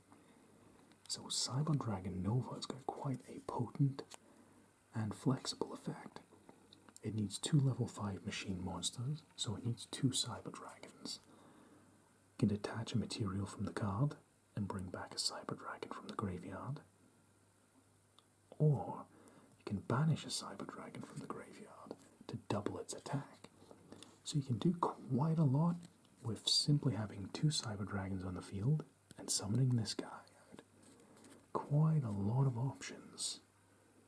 So it's not just a plain level 5 effect monster. You can get up to quite the amount of mayhem with Cyber Dragons. And so, Cyber Dragon Nova. The next card's going to be a repeat, a second Cyber Dragon Nova. It's quite unusual to actually get more than one copy of an extra deck monster, but hey, I'm not complaining. We get a look at it one more time. Cyber Dragon Nova. Right up to the camera. Say hi, friend. So, that's Cyber Dragon Nova yet again. So the next card is going to be another fusion monster. This time, we have a second Chimera Tech Rampage Dragon. The only difference is, this one is a common, whereas the one we got earlier was a foil. So you can see the difference. In fact, this is a perfect example to show it. A common card is just plain. You get the artwork and nothing else to it. Then you get rares like this. You can really see the difference in the card. A common card is cool enough in its own, but it just gives a little bit of a special feeling when you have this shiny foil right out of the pack. And hey, if you just want to show off your bling, why not? That's Chimera Tech Rampage Dragon. Our next card's going to be another fusion card, but a different one this time. We have the Dark type, level 2, 4, 6, 8, Chimera Tech Fortress Dragon. Very unusual, but cool designs. Chimera Tech Fortress Dragon, an attack and defense of 0. But no doubt there'll be an effect to justify that. It's a fusion monster that requires Cyber Dragon and 1+ machine monsters. Cannot be used as fusion material. Must first be special summoned from your extra deck by sending the above cards from either field to the graveyard. You do not use polymerization. The original attack of this card becomes 1,000 times the number of fusion materials used for its special summon. So, in this case, as long as you meet the fusion requirements, say for talking sake, it was a weaker cyber monster. Let's say for talking sake it had 500 attack. But if it was applicable to this card's fusion, any material gives it 1,000 attack. So you do have a defense of 0, but you can use this in combination with other cards to really increase your strength rapidly. And that's the fun of the Chimera Tech Fortress Dragon. And so, the next card's going to be... Oh, I love this one. This is quite an infamous card. The Cyber Twin Dragon, a light type, level 2, 4, 6, 8. The light type level 8 Cyber Twin Dragon, another fusion monster, requires, pretty simple, 2 Cyber Dragons. A fusion summon of this card can only be done with the above fusion materials. This card can make a second attack during each battle phase, an attack of 2,800 and a defense of 2,100. Simply put, it's really easy to get a Cyber Twin Dragon out in the field. 2,800's a lot of attack for something that can hit twice. If you get your opponent exposed, I mean most games you play, the life points you start with is 8,000.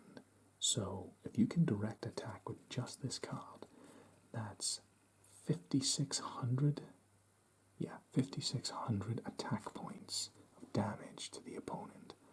So this was used quite a lot in the tournament scene back in the day to wipe out opponents. Just having 2 Cyber Dragons as well is a lot more simple than it seems. And you're getting to see the variety. We've had a total of 1, 2, 3, 4 fusion monsters so far in this deck. Sure, some have been repeats, but there's quite a lot of differences between them so far. And that is the Cyber Twin Dragon. And so, the next card's going to be another cool one. we have the Dark type level 2, 4, 6, 8. What level is that? 1, 2, 3, 4, 5, 6, 7, 8, 9. The level 9 Dark type Chimera Tech Overdragon.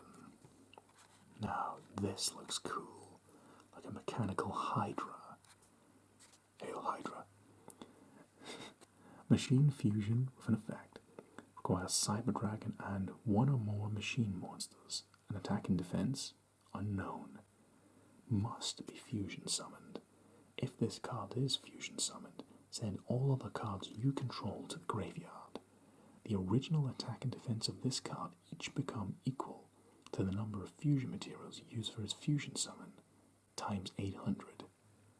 Each turn, this card can attack your opponent's monsters a number of times equal to the number of fusion materials used for its fusion summon. So this can be used to quite a devastating effect.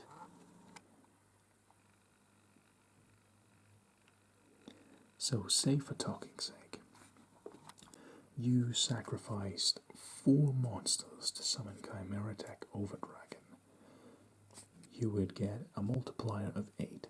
So 4 times 8, 32. 8, 16, 24. Yeah, 32. So this, if you used 4 fusion materials, it would have 3200 attack. And also, because you used 4 fusion materials, would be able to attack 4 times. You can do the math in your head, but basically the more you sacrifice, the more power and attacks you get out of this. 4 attacks with 3200 is even better than the Cyber Twin Dragon. It's a bit trickier to get out, but if that's your cup of tea, try out Chimera Tech Overdragon. Or admire the amazingly cool artwork. I mean, look at that. Chimera Tech Overdragon. Another fusion monster. All coming off of one basic level 5 machine.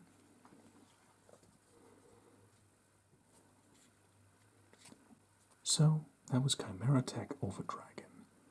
So, the next card's going to be, I'll repeat, we have another Cyber Twin Dragon. Nothing to laugh at. Pretty cool to see him again. Simply put, 2 Cyber Dragons, 2800 attack, and being able to attack twice. You can't go wrong with that. So the next card's going to be, well, if 2 Cyber Dragons wasn't enough for you, then how about 3 with the Cyber End Dragon? Light type level 2, 4, 6, 8, 10. This in the Yu-Gi-Oh! GX anime was Zane Truesdale's signature card for the majority of the season. Cyber End Dragon. Think of it as a metal, blue eyes white dragon. In fact, no, let me try that again. Think of it as a Cyber Blue Eyes Ultimate Dragon. Requires 3 Cyber Dragons. A fusion summon of this card can only be done with the above fusion materials. If this card attacks a defense position monster, inflict piercing battle damage. So, think of it as a slightly different Blue Eyes Ultimate Dragon. You need 3 of the same material to summon a monster with immense power, 4000 attack and 2800 defense. So, you're sacrificing 500 attack compared to Blue Eyes Ultimate Dragon, but you hit something in defense mode, bang, piercing battle damage. Which means the difference between your attack points and the defense points is deducted, where in most cases it would be ineffectual. That is the Cyber End Dragon. So, you can see 1 Cyber Dragon on its own, 2 of them put together to make Cyber Twin Dragon, and then 3 of them put together to make Cyber End Dragon. Lots of fun little options to play around with. And that is Cyber End Dragon. The next card is going to be a trap card. Drowning Mirror Force. Trap card's effect is as follows. When an opponent's monster declares a direct attack, shuffle all your opponent's attack position monsters into the deck. That can be quite devastating. There are variations of the classic Mirror Force card. Mirror Force being the devastating, okay, you attack me, everything in attack mode is wiped out. This is slightly different. If the opponent declares a direct attack on you, you can shuffle the attack position monsters into the deck, which in some cases can actually be more devastating than destroying them outright. So, got a potent trap card in Drowning Mirror Force. And the next card's going to be Quaking Mirror Force, another trap card. When an opponent's monster declares an attack, change all your opponent's attack position monsters to face down defense position. Monsters changed to face down defense position by this effect cannot change their battle positions. So, when you're attacked, rather than shuffling the opponent's monsters into the deck, they get moved to defense mode, and they can't move back out, so you can disable your opponent for a while. That's Quaking Mirror Force. Quite handy to have in a pinch. And the next card's going to be Storming Mirror Force. It's good they're coming in a row so we can see all these variations. Storming Mirror Force. When an opponent's monster declares an attack, return all your opponent's attack position monsters to the hand. So depending on the type of opponent you have, what's the best option? Destroying them, sending them to the hand, putting them in defense mode, or shuffling them into the deck? It's up to you. So you pick your mirror force you think will destroy your opponent the most. Storming Mirror Force. The next card is, I jumped a little bit ahead there, but another trap card, Cyber Shadow Gardener. I've never seen this card before. What does it do? During your opponent's main phase, special summon this card as an effect monster, a machine type F level 4, unknown attack and defense monster. This card is still also a trap. When an opponent's monster declares an attack that targets this card, the attack and defense of this card become the attack and defense of the attacking monster. Once per turn during your opponent's end phase, set this card in its spell and trap zone. So, it's pretty much a mimic. Something attacks it, it gets its attack and defense. It's a good little last second line of defense. And that is the Cyber Shadow Gardener. So, the next card's going to be another Cyber Network. We've already seen this card, so let's look at the common artwork. So, pretty cool looking. And then let's look at the foil artwork that we received earlier. Quite a nice shine to it. And of course, your gold writing.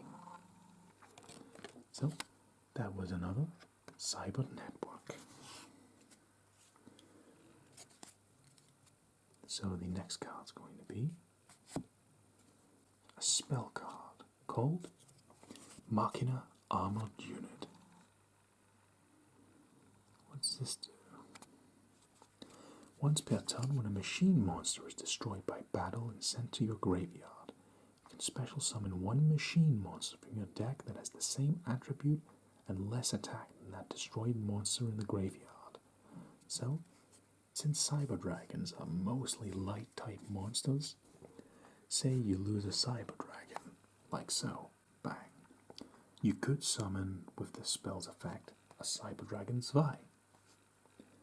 You can basically summon something weaker of the attribute of what was just destroyed in battle. And that is the neat little effect of the Machina Armored Unit. Hope you're having fun, my friends. I know this is a long journey we're going on, but I'm having fun along the way, and I hope you are too. So the next card's going to be...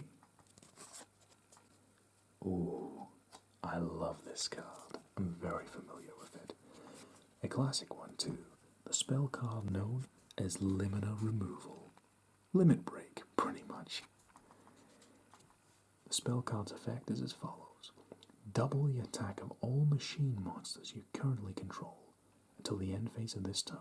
During the end phase of this turn, destroy those monsters. So this is pretty much, you want to kill the opponent right now, do it. So let's say, for talking's sake, I had a Cyber Dragon out in the field with 2100 attack. In fact, hell, let's get crazy. Let's say I had 3 of them out there. This doubles the attack of all machine monsters you control. So, I would have 3 Cyber Dragons having their 2100 attack doubled to 4200, and I would have 3 Cyber Dragons. But the payoff is they're all destroyed at the end of the turn. So, this is a classic example of a kamikaze, if you will. It's like, I need to defeat my opponent by any means necessary. But it's Yu-Gi-Oh! So, say you use Limiter Removal on a Cyber End Dragon, that can sometimes be the one attack you need to seal the deal and claim victory. I've used this quite a lot in Ancient Gear decks. I get an Ancient Gear Golem and I double its attack or something similar. Sometimes the sheer damage is enough to win you games.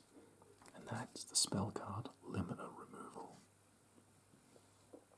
And so the next card is going to be spell card known as Future Fusion. Spell card, effect as follows. During your first standby phase after this card's activation, show 1 fusion monster in your extra deck and send the fusion materials listed on it from your main deck to the graveyard. During your second standby phase after this card's activation, fusion summon 1 fusion monster from your extra deck with the same name as the monster you showed, and target it with this card. When this card leaves the field, destroy that target. When that target is destroyed, destroy this card. So this is kind of like a fair trade-off. You can fusion summon something and use things from your deck as the material, but if that fusion summon monster loses this, it gets destroyed as well. And when it gets destroyed, this goes. So it's like a fusion monster with this crutch attached to it. If you can fight with the crutch, that's great, but remember this is always sitting there. There's always a trade-off to that great power. And that is Future Fusion. The next card's going to be another fusion card called Overload Fusion, a spell card. I haven't used this one actually. What does it do again? Fusion summon 1 Dark Machine fusion monster from your extra deck by banishing fusion materials listed on it from your field or graveyard. So, slightly different, but it's a fusion card, but it has to be a Dark Machine fusion monster. So any of the Chimera Tech dragon monsters. And then you can banish cards instead of sending them to the graveyard, but you can target your field or graveyard. So say I've got, 3 Cyber Dragons in the graveyard. I can banish them and use them as material. So it's an alternate way of getting those fusion monsters out. And that's Overload Fusion. The next card's going to be another Overload Fusion. Nothing much to say that I didn't just do 20 seconds ago. So let's just look at the artwork. Overload Fusion. You summon something at a great risk. And so our next card's going to be Power Bond. Quite a simple card to understand, but it was given somewhat of an important role in the Yu-Gi-Oh! GX anime, because it was part of the bond, if you will, between Zane Truesdale and his brother, Cyrus. This was kind of their special card. that Cyrus had to learn to control. The reason is as follows. It's a spell card. Fusion summon one machine fusion monster from your extra deck, using monsters from your hand or field as the fusion materials. Apologies. And it gains attack equal to its original attack. During the end phase of the turn this card is activated, you take damage equal to the amount of attack gained from this effect at the time of the summon. So this is the ultimate example of trade-off. You gain great power by fusion summoning a machine with this, but you take damage equal to the amount of strength you gain. So, what would happen in the anime is, Zane would summon Cyber End Dragon, who already has 4,000 attack, with the effect of Power Bond. Cyber End Dragon goes up to 8,000 attack, and with piercing damage. So Zane would only use this card when he was deciding to win, because taking 4,000 life points of damage is a heavy cost to pay. So basically the further you go with Power Bond, the bigger the consequences. So make sure if you're using a card like this, you're getting ready to win, because you don't want to wait until the next turn and feel the burn. Once again, I like using this card in Ancient Gear decks. I attach it to something like Ultimate Ancient Gear Golem and give it 8,800 attack with piercing damage as well. I mean, you're going to take 4,400 points of damage in that case, but if it wins you the game, you don't suffer the consequence if you've already won. But don't let it blow up back in your face, and that is Power Bond. A great little card. I think it's so much fun to play because it puts a serious amount of risk. So, Power Bond. The next card's going to be another Power Bond. So, let's just look at the artwork again. Welding onto a machine there. So, the next card's going to be a spell card known as Evolution Bust. Evolution Bust, ooh, pretty cool artwork. There's a cyber dragon in the middle of an attack. Evolution Bust. If you control Cyber Dragon, target one card your opponent controls. Destroy that target. Cyber Dragon cannot attack the turn you activate this card. So that's a pretty useful effect. Cyber Dragon's got 2,100 attack, but you can use this card to replace its normal attack with destroying something in the field. So it could just be, say it's a monster with more attack, use this instead, bang, wipe it out. If it's a spell or trap on the field, bang, destroy that target. So it gives you a bit more options to work with. Cyber Dragon. And that is the Evolution Bust. So the next card is going to be another Evolution Bust. So let's just get another look at that before we move on. That's pretty much how Cyber Dragon looks like when he attacks anyways.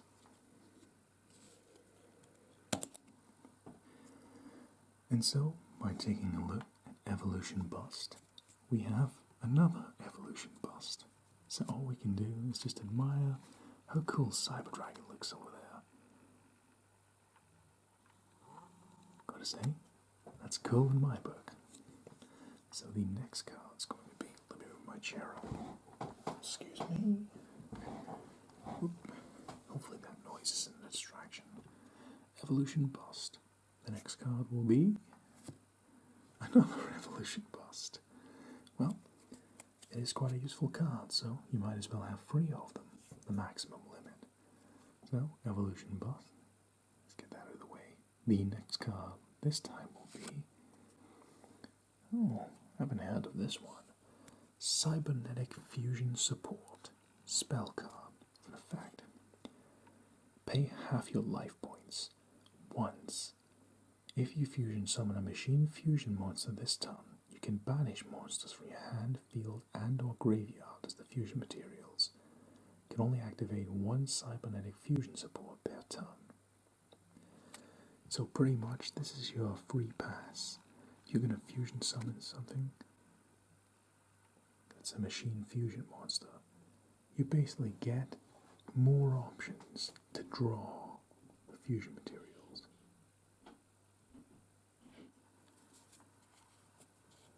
So pretty much in a nutshell, cybernetic fusion support for that ton. If you're fusion summoning a machine monster, it just gives you more options from what to pick from if you want to fusion summon something. You do have to pay half your life points, which is a hefty sum, so it's up to you if that's worth it. So, cybernetic fusion support. The next card's going to be a cyber repair plant. We already covered this card earlier, so we have a common version here. You can see a cyber dragon being repaired right there. And we have the foil cyber repair plant side by side. Gold writing, foil.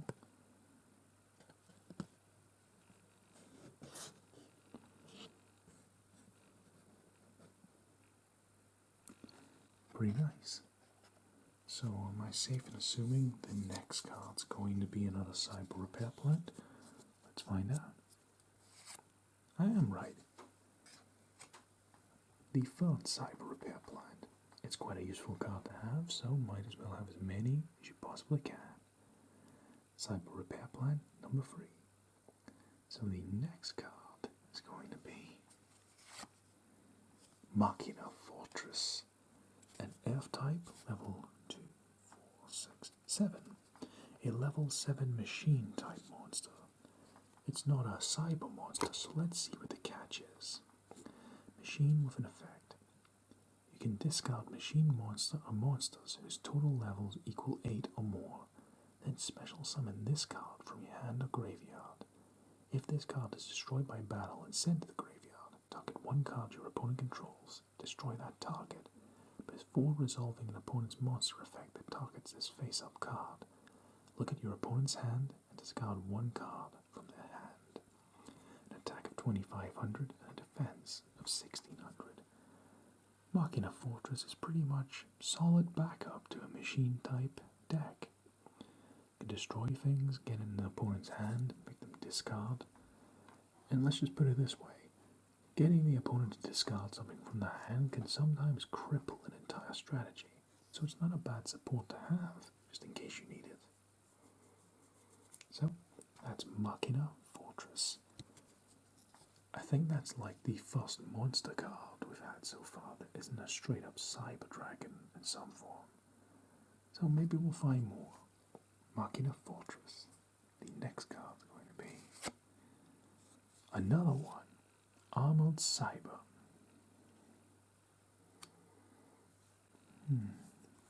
Place that somewhere else. Armored Cyber. A level 4 wind type monster. What does it do? Looks cool though. Oh, machine union with an effect. A union monster. Ooh, these are cool. These attach themselves to other cards. Machine union with an effect. Once per turn, you can either target one cyber dragon you control or one fusion monster you control that lists cyber dragon as fusion material.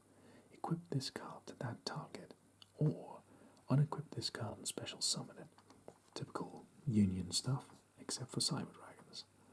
Once per turn, while equipped to a monster by this effect, you can target one face-up monster in the field. The equipped monster loses exactly 1,000 attack, even if this card leaves the field, and if it does, destroy that target. If the equipped monster would be destroyed by battle or card effect, destroy this card instead. A defense of 2,000, but an attack of 0. So this is pretty much treated like a bulletproof vest for a cyber dragon monster. Attach this to it, and rather than destroying it with a card effect, this'll take the bullet for you, so to speak. It also can attach itself to fusion monsters that have cyber dragon listed as a material, so you can get some functionality out of Armored Cyber. Pretty nice. So, our next card's going to be... Ooh, nice. We have a Cyber Eltonin. A light type level 2, 4, 6, 8, 10. A level 10 light type machine with an effect. That's a lot of heads. Unknown attack and defense. Cannot be normal summoned or set. Must be special summoned from your hand by banishing all light machine monsters from your field and graveyard. This card's attack and defense become the number of monsters banished for special summon times 500.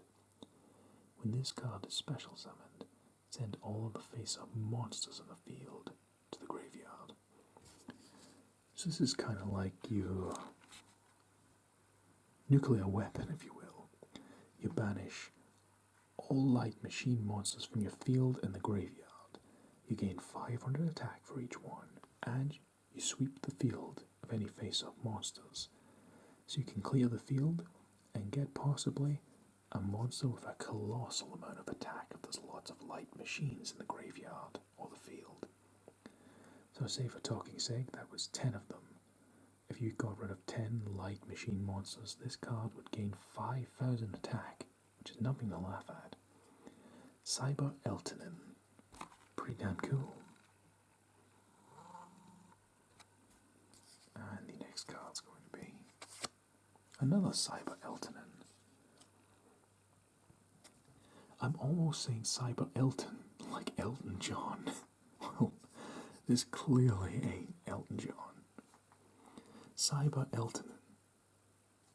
Hell, wouldn't that be a Yu-Gi-Oh card? Cyber Elton John. Hell, I'd buy it. Cyber Eltonin, level 10 light type machine monster, and another little look at the artwork. Very cool looking. Okay, next card's going to be another cyber monster, a cyber dinosaur. That sounds pretty cool to me. A cyber dinosaur. What more can you say? A light type level 2, 4, 6, 7. A level 7 cyber dinosaur. Looks cool. Machine effect. When your opponent special summons a monster from their hand except during the damage step, you can special summon this card from your hand. Attack of 2500 and defense of 1900. So, if your opponent for whatever reason does the Cyber Dragon strategy on you by special summoning something from the hand, you can summon this in retaliation. So Cyber Dinosaur can be quite useful if the opponent decides to special summon a monster from their hand. And also, I like dinosaurs, so mixing it with cybernetic technology works pretty damn well in my eyes. Cyber Dinosaur. Where am I going to put you? Ah, there we go. The next card's going to be a Cyber Phoenix. Well, dinosaurs are cool, phoenixes are cool too. Why not cyberize that as well? A level 4 fire type, Cyber Phoenix. Machine with an effect. While this card is in attack position, negate any spell or trap effects that target one machine monster you control and no other cards. When this card is destroyed by battle and sent to the graveyard, you can draw one card. An attack of 1200 and defense of 1600. Well, Cyber Phoenix, it's a simple level 4 monster, but if it's destroyed by battle, you get a draw card.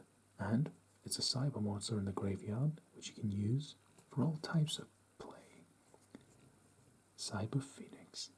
I get a feeling we're going to get one more in this pack, aren't we? It's quite a basic monster. Yep, 2 Cyber Phoenixes. They are pretty cool, so give them a look.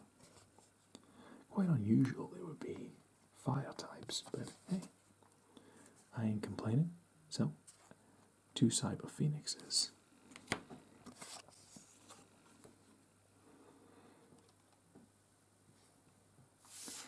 And so the next card's going to be a Cyber Valley. A level 1 light type monster. Cyber Valley. I've never seen this one before. Machine with an effect. You can use one of these effects. There's 3 of them. When this card is targeted for an attack by an opponent's monster, you can banish this card, draw 1 card, then end the battle phase. That's pretty damn good. You can target 1 face-up monster you control and this card. Banish both that target and this card, then draw 2 cards. You can target 1 card in your graveyard, banish both this card and 1 card from your hand, then place that target on top of the deck. Attack and defense of 0. Because of the fact it has 3 separate effects, you can use this in a variety of situations. But personally, I like that first effect the most. If you're targeted for an attack, you can banish this, get a card, and then end the battle phase. Something's about to attack you. Okay. This goes away, banished, and battle phase. Over. So for 1 turn, you're in the clear. And you get to draw 1 card. That's pretty nice for a level 1 light type monster. You need to have a good effect to justify having 0 attack and defense. But there you go. That's it. The next card's going to be another Cyber Valley card. Just get another look at the artwork there before we put him aside. Kind of strange, like a Cyber Dragon without its eye built. And the next card's going to be Proto Cyber Dragon. I remember this card. A level 3 light type machine monster. Proto Cyber Dragon. Machine with an effect. This card's name becomes Cyber Dragon while on the field.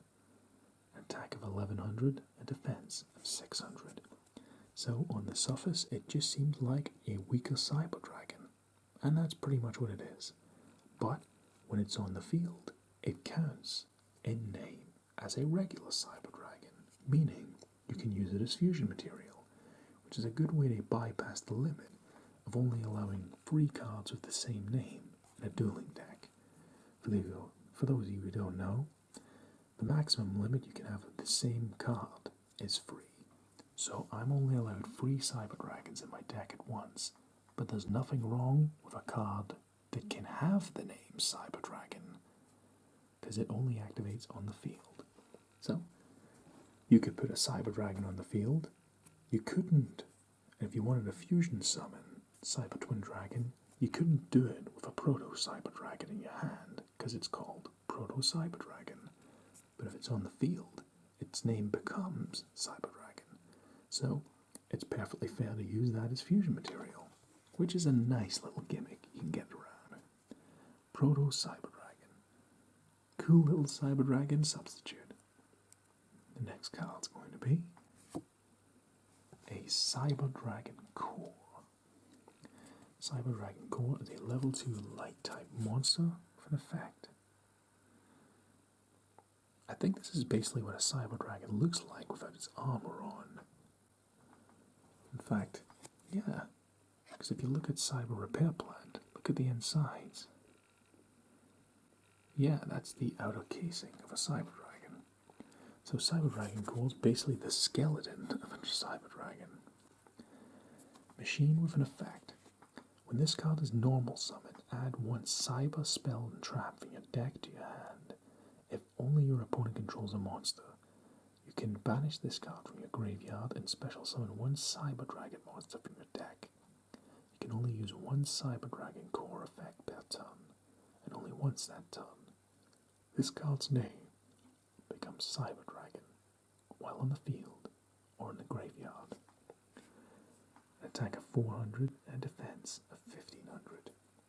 Well, Cyber Dragon Core's a card that's good for getting many of the spells or traps from your deck to your hand, and can act as the name Cyber Dragon for the purposes of fusion, which can always be useful. Cyber Dragon Core, the skeleton of a Cyber Dragon. The next card's going to be another Cyber Dragon Core. So, let's just take a peek at that and see the next card. Another FUD, Cyber Dragon, cool. Well, at least you know it's the last one. The next card's going to be another Cyber Dragon. Well, that makes two of them now. So, let's put it down there. Next card is Cyber Dragon Zwei.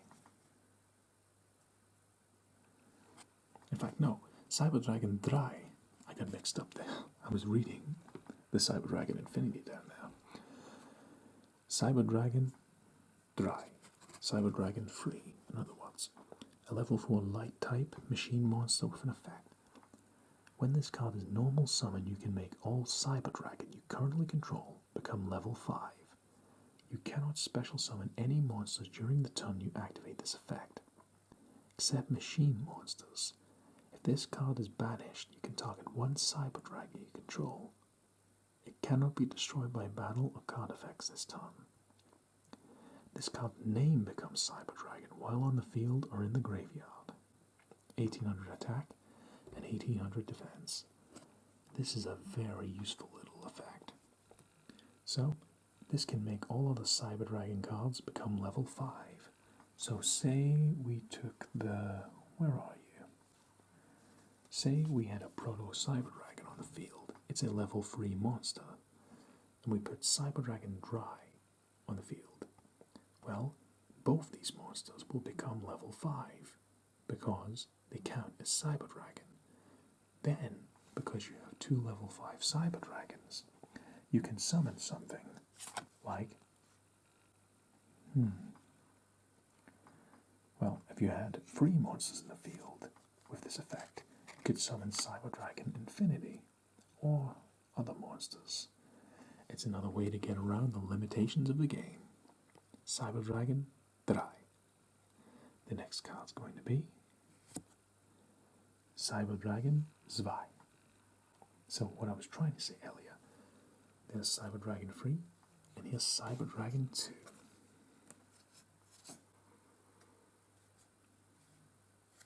So, now look at Cyber Dragon Zwei.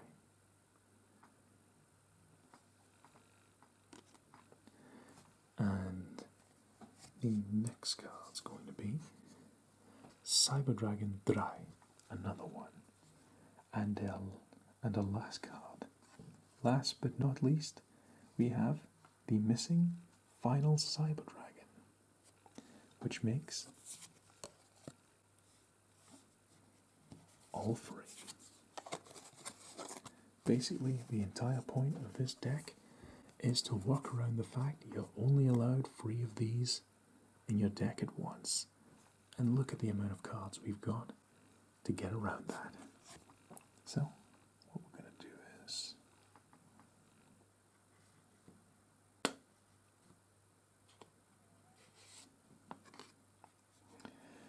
we're going to gather all this stuff up because that is the end of deck number 2. And wow, this video is going on for quite some time. If you've legitimately made it this far without passing out, falling asleep, or rage quitting the video out of boredom, then I truly salute you. I'd give you a medal if I could, but how about a thumbs up? Thank you for watching, my friends. So, let's gather up all these cards, tidy it up, and get ready for deck number 3. So we got Proto Cyber Dragon, Cyber Dragon Drei, another Cyber Dragon Drei, Cyber Dragon Zwei, Cyber Dinosaur, Armored Cyber, doing a card drawing trick there by accident, Armored Cyber, Cyber Dragon Core, Cyber Phoenix, another Cyber Phoenix, another Cyber Dragon Core, Cyber Valley, Cybernetic Fusion Support, Power Bond, Cyber Eltonin, Cyber Elton John. What the hell am I thinking? Quaking Mirror Force, Evolution Bust, Cyber Network, Cyber Dragon Nova, Future Fusion, Cyber Twin Dragon, Cyber End Dragon, Cyber Dragon Core, Power Bond, Cyber Shadow Gardener, Cyber Dragon Nova, Machina Fortress, Cyber Valley, Cyber Repair Plant, Liminal Removal, Storming Mirror Force, Evolution Bust, Overload Fusion, Chimeratech Rampage Dragon, Droning Mirror Force, Chimeratech Over Dragon, Evolution Bust, Machina Armored Unit, Cyber Repair Plant, another Overload Fusion, Chimeratech Fortress Dragon, Cyber Dragon's Vi, Cyber Dragon 1, Cyber Dragon 2, Cyber Dragon 3. In fact, let's leave that down. Another Cyber Twin Dragon, Chimeratech Rampage Dragon, Cyber Repair Plant, Chimeratech Mega Fleet Dragon, Cyber Network, and Cyber Dragon Infinity. Damn, I'm just going to take a second to admire how beautiful this card is. I think this is the coolest in terms of design for the Cyber Dragons. Let's just look at that. Cyber Dragon Infinity. I don't know, things with the name Infinite or Infinity just scream cool to me. So, Cyber Dragon Infinity.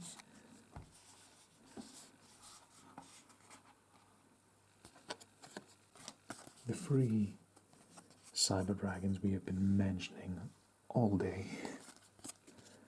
Take a shot every time I've said Cyber Dragon. Rest in peace to you. And a poster boy, Chimeratech Mega Fleet Dragon. And that has been, and so, my friends, we are 2/3 of the way through this long-winded video. Deck number 1, Legendary Dragons of Atlantis. Deck number 2, Cyber Dragons. So we got one more bunch of dragons to explore. We have deck number 3, the Dimensional Dragons. Hope you're enjoying, my friends.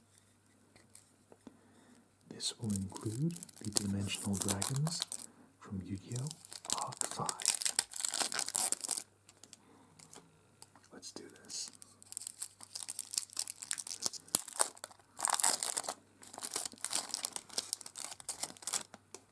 Alright, our poster boy for this deck is the Odd Eyes Arc Pendulum Dragon. Now look how beautiful this is. Level 2, 4, 6, a level 7 dark type pendulum monster. Pendulum normal monster, hence normal coloring at the top and spell card coloring at the bottom. Pendulum effect.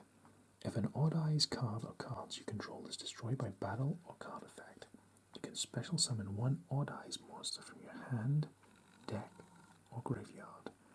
You can only use this effect of Odd Eyes Arc Pendulum Dragon once per turn. Pendulum pointers, left and right, are level 8. Dragon Pendulum Normal.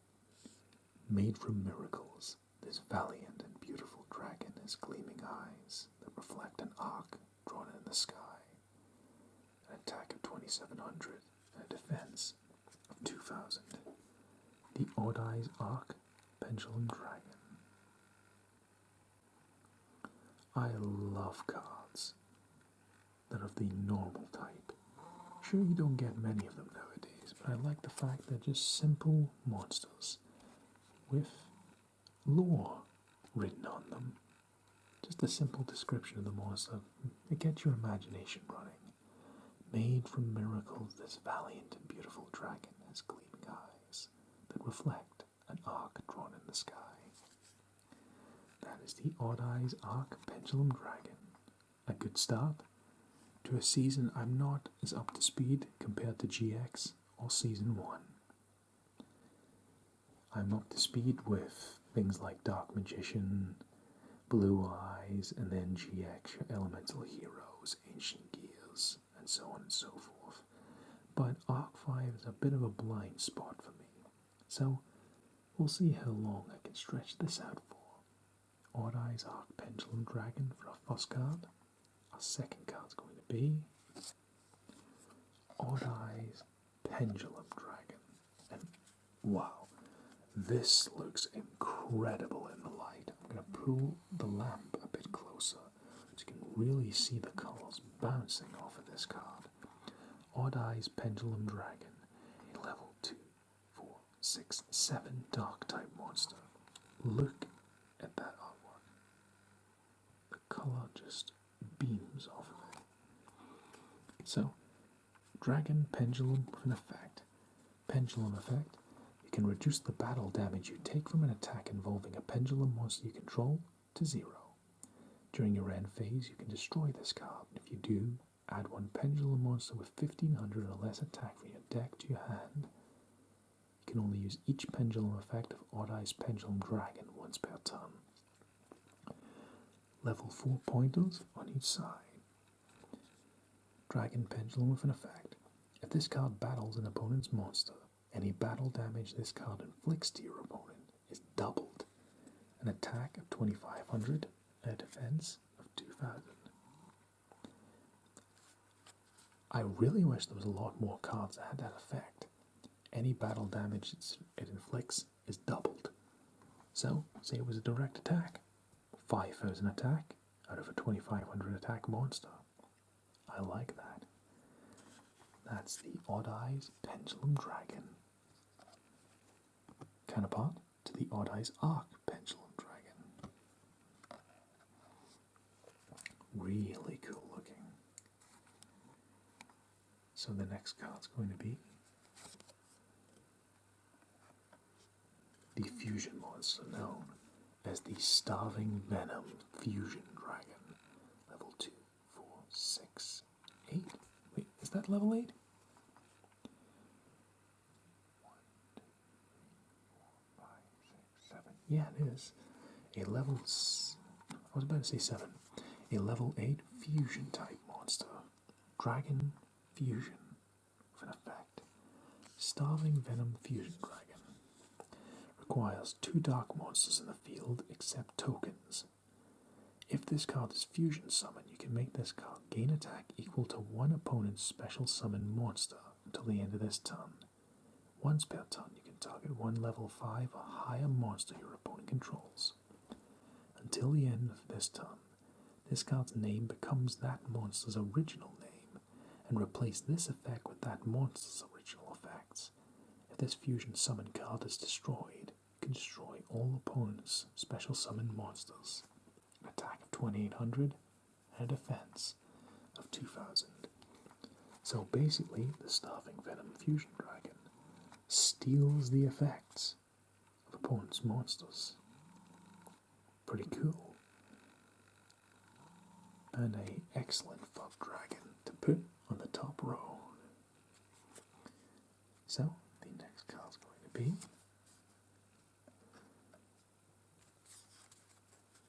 a Clear Wing Synchro Dragon. A wind type dragon, level 2, 4, 6, 7. Clear Wing Synchro Dragon. Look at that. That is so cool. Dragon Synchro with an effect. Requires 1 tuner and 1 or more non-tuner monsters. Once per turn, when another level 5 or higher monster activates its effect on the field, quick effect, you can negate the activation, and if you do, destroy it. Once per turn, when a monster effect is activated that targets one level 5 or higher monster in the field and no other cards, quick effect, you can negate the activation, and if you do, destroy it. If this card's effect destroys a monster, this card gains attack equal to the destroyed monster's original attack until the end of this turn. End of this turn, apologies. 2500 attack, 2000 defense. But quite the flexibility in terms of saying no to opponents' effects. That's the fourth dimensional dragon. We have Odd Eyes Arc, Starving Venom, and Clearwing Synchro Dragon. You have 4 incredibly cool looking dragon cards. So I'm going to put the 4 of them together there. In fact, tell you what.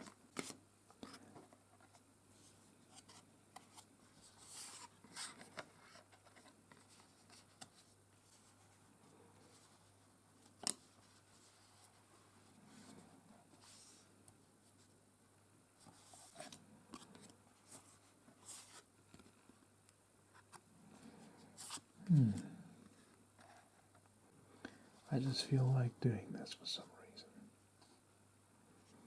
Yeah, let's go.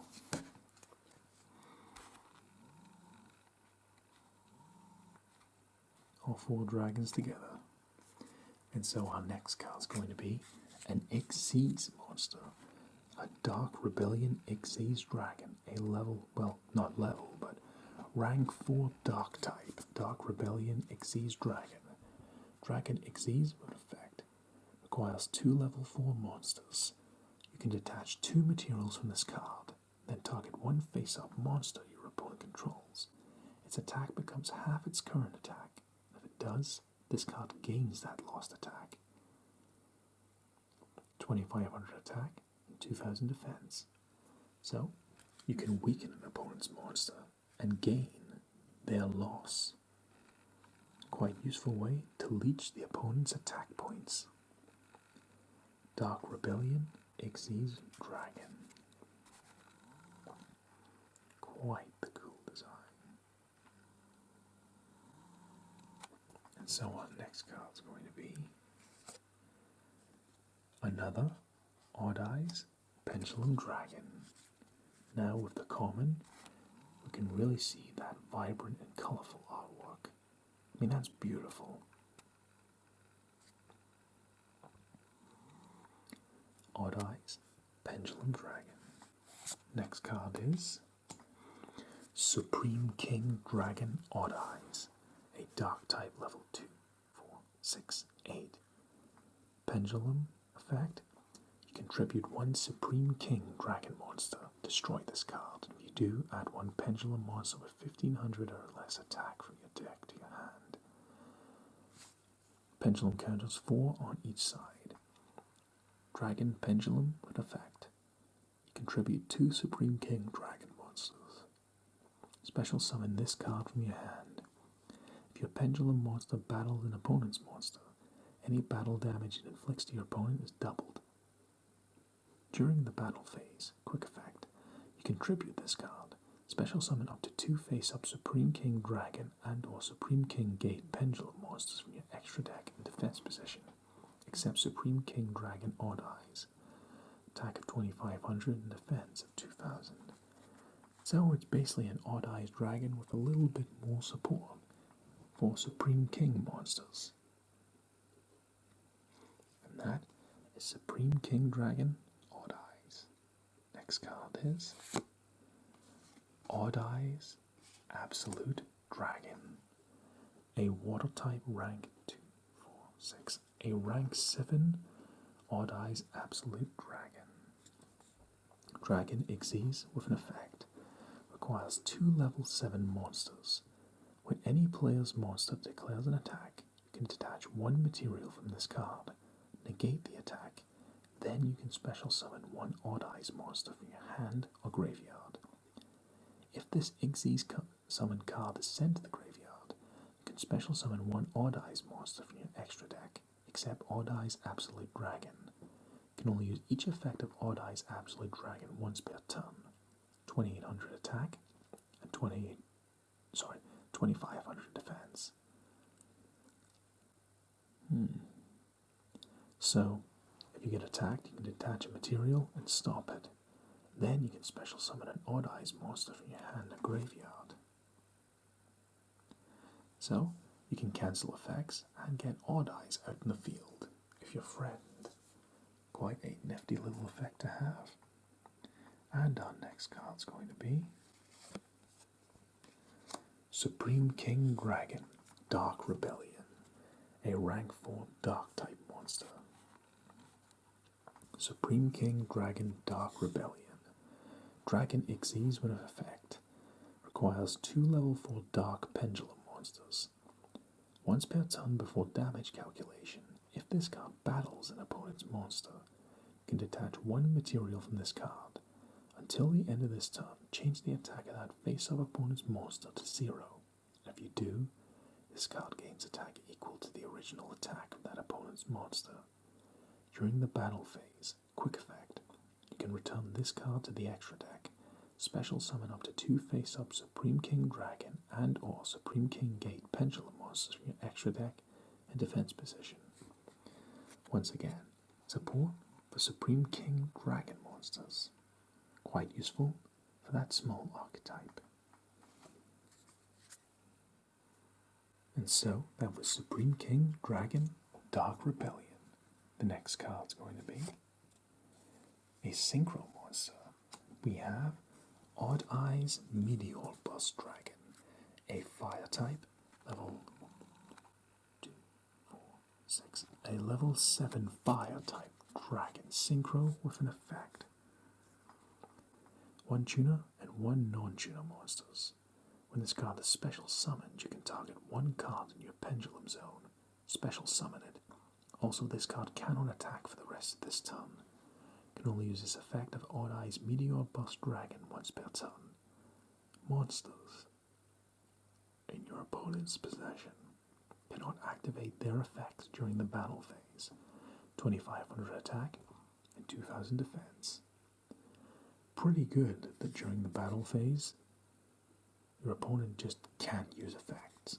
That can be a lifesaver in some situations. Odd Eyes Meteor Bust Dragon. One thing I love about this Dimensional Dragons deck so far is, look at the variety we've got so far. A normal pendulum monster, a synchro monster, a fusion monster, an effect pendulum monster, free Xyz. I mean, look at the variety. It's quite nice to see. So, Odd Eyes Meteor Bust Dragon. Our next card is going to be Supreme King Dragon, Clear Wing. A Dark type level 2, 4, 6, 8. A Dark type level 8 Supreme King Dragon, Clear Wing. More Supreme King monsters. Dragon Synchro with an effect. Requires 1 tuner and 1 or more non-tuner Dark Pendulum monsters. If this card is synchro summoned, you can destroy all face-up monsters your opponent controls. Once per turn before damage calculation, if this card battles an opponent's monster, you can destroy that monster, and if you do, inflict damage to your opponent equal to the destroyed monster's original attack. If this card is in your graveyard, you can tribute 2 Supreme King Dragon monsters, special summon this card. 2500 attack and 2000 defense. So, this comes with the ability that if it gets wiped out, you can bring it back by tributing 2 Supreme King Dragon monsters. So, you do have a kind of built-in resurrection effect. Assuming you've got 2 cards to tribute, that is. And that is Supreme King Dragon, Clear Wing. Really cool artwork. Next card's going to be a fusion monster called Performer Pal Gatling Ghoul. I like how crazy this guy looks. Little guy in a top hat with a minigun. Come at me, bro. A Dark type level 2, 4, 6, 8. Don't you love that expression? Performer Pal Gatling Ghoul. Fiend Fusion Effect. Requires 1 Performer Pal monster and 1 level 5 or higher Dark monster. If this card is fusion summoned, it can inflict 200 damage to your opponent for each card in the field. Then, if this card was fusion summoned using a pendulum monster's material, destroy one monster your opponent controls. And if you do, inflict damage to your opponent equal to that monster's original attack. You can only use this effect to perform a pal Gatling Ghoul once per turn. Attack of 2900 and defense of 900. So you get benefits for merging the Performer Pals with Pendulum monsters, which Yuya's deck highly encouraged. And Yuya used the Performer Pals in Yu-Gi-Oh! Arc 5, so it makes sense for that to go together with the rest of his cards.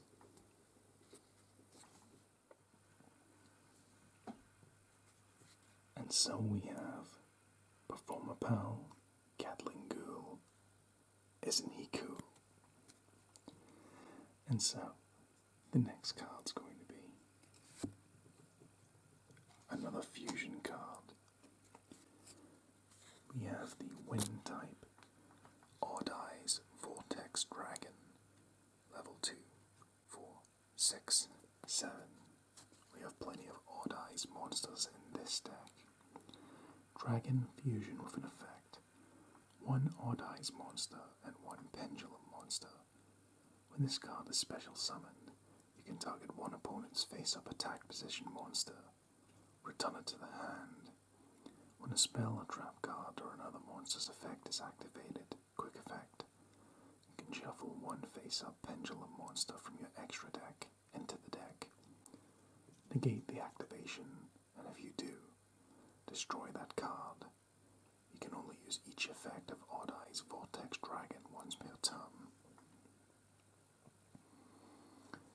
Attack of 2500 and a defense of 3000. So you can shuffle Pendulum monsters from the extra deck to negate effects. A useful way to always have a resource available to negate things. Rather nice. And that is the Odd Eyes Vortex Dragon. The next card's going to be another fusion card. We have Supreme King Dragon, Starving Venom, a Dark type, level 2, 4, 6, 8. Level 8, Dragon fusion with an effect. Requires 2 Pendulum monsters. Must be either fusion summoned or special summoned by tributing the above cards you control, in which case you do not use polymerization. Once per turn, you can target one other monster in the field or in the graveyard. Until the end phase, this card's name becomes that monster's original name, and replace this effect with that monster's original effects. Also, for the rest of this turn, if your monster attacks a defense position monster, inflict piercing battle damage to your opponent. Attack of 2800 and a defense of 2000. That is Supreme King Dragon, Starving Venom. All these variations of the Odd Eyes, Starving, and so forth and so forth. Gotta say, love the artwork. Next card's going to be a trap card known as Pendulum Switch. We have a magician in the artwork there.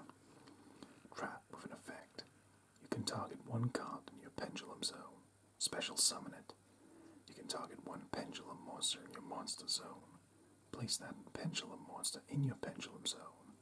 You can only use one Pendulum Switch effect per turn and only once per turn.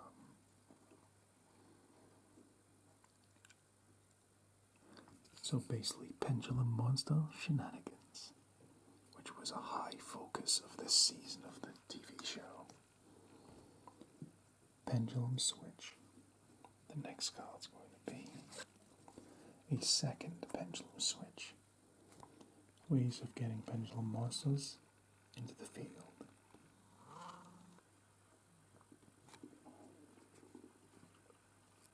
Next card's going to be Pendulum Reborn, trap card. Special summon one face-up Pendulum monster from your extra deck, or one Pendulum monster from your graveyard. basically Monster Reborn for Pendulum monsters. You can get a similar kind of symbol. Pendulum Reborn.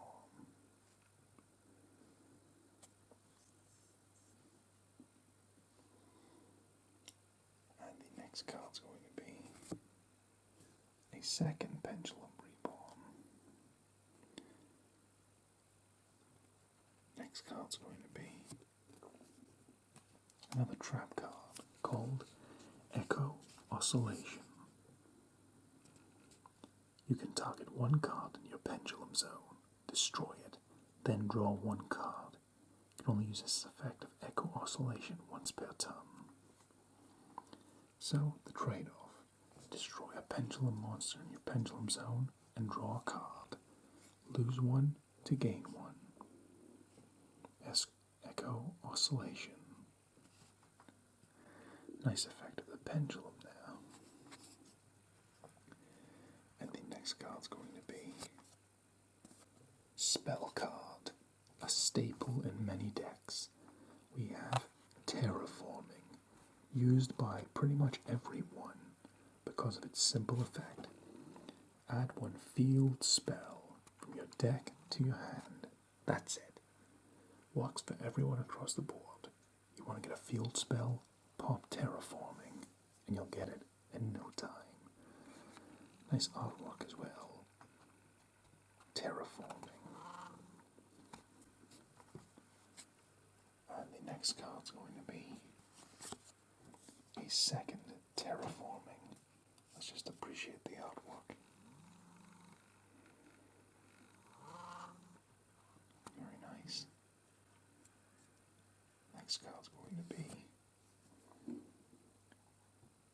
a Pot of Riches spell card. Look at that greedy face. There are many pot cards. You have Pot of Generosity, Pot of Greed. So, Pot of Riches is a spell card with an effect. Shuffle 3 pendulum monsters into the deck from your graveyard and or face up from your extra deck. Then draw 2 cards. You can only activate 1 Pot of Riches per turn. You cannot special summon the turn you activate this card, except by pendulum summon. So it's kind of like Pot of Green for pendulum monsters. With of course the trade-off for the 2 cards. Pot of Riches. Doesn't the pot look happy? Next card's going to be spell card called Pendulum Storm. Destroy as many cards in the pendulum zones as possible. Then you can destroy 1 spell or trap your opponent controls. So, wipe out all cards in pendulum zones and then destroy any spell or trap your opponent controls. At least 1. So, you sacrifice in order to wipe them out. Pendulum Storm.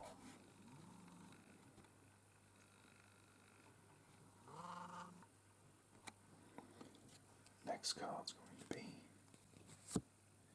a second Pendulum Storm. Let's just admire the artwork and be on our merry way. Next card's going to be the spell card known as Pendulum Impenetrable. See a pendulum in the artwork there. Very beautiful. This turn, cards in pendulum zones cannot be destroyed by your opponent's card effects.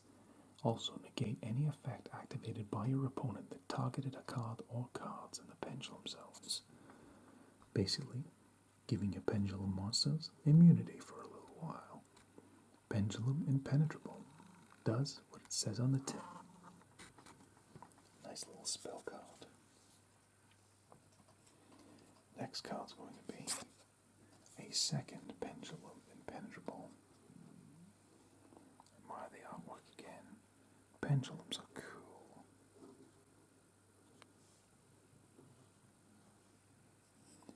Next card's going to be the spell card known as Duelist Alliance.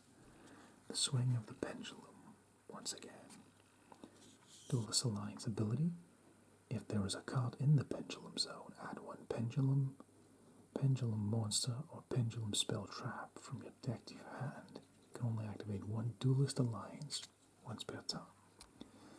Pretty much basic Pendulum support, bringing things to your hand.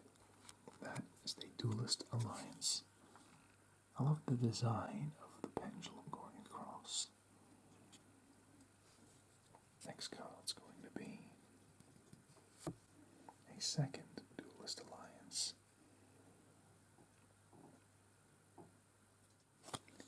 Our second Duelist Alliance. So the second card of Duelist Alliance we have, and the next one will be another spell card. We're getting quite a lot of spells. Called Spiral Flame Strike. There's odd eyes in the artwork. Quite a cool attack.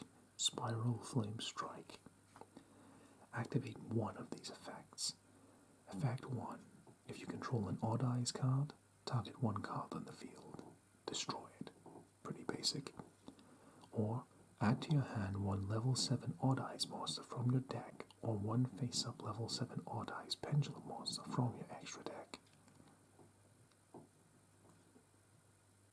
So, you can use this to basically power up odd eyes by allowing you to pop something on the field, or add to your hand a level 7 odd eyes monster from your deck. Quite nice support. That is Spiral Flame Strike. Next card's going to be a second Spiral Flame Strike.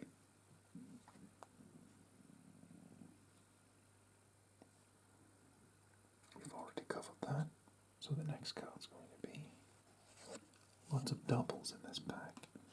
The next card is Odd Eyes Advent Spell Card. Ooh, I recognize this kind of artwork. It looks like a ritual. Odd Eyes Advent. This card can be used to ritual summon any dragon ritual monster from your hand or graveyard. You must also tribute pendulum monsters from your hand or field whose total levels equal or exceed the level of the ritual monster you ritual summon. If your opponent controls 2 or more monsters and you control no monsters, you can also send odd eyes monsters from your extra deck to the graveyard. Wow. You can only activate one Odd Eyes Advent per turn. So, it is a ritual card, used to summon, of course, ritual monsters. But if the opponent controls 2 or more monsters and you don't control any, you can use monsters in your deck for the summoning, which can be very good if the opponent has the advantage. So, if we've got a ritual card here, am I right in guessing the next card will be a ritual monster? Next card is... oh no, it isn't. It's Fusion, however. Odd Eyes Fusion. Spell card. Fusion summon one Dragon Fusion monster from your extra deck, using monsters from your hand or field as fusion materials. If your opponent controls 2 or more monsters and you control no monsters, you can also use up to 2 Odd Eyes monsters in your extra deck as fusion materials. You can only activate one Odd Eyes Fusion per turn. So where Odd Eyes Advent lets you summon a ritual card with Odd Eyes pieces, this lets you do it with fusion monsters.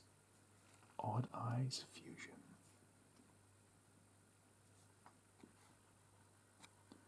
So the next card's going to be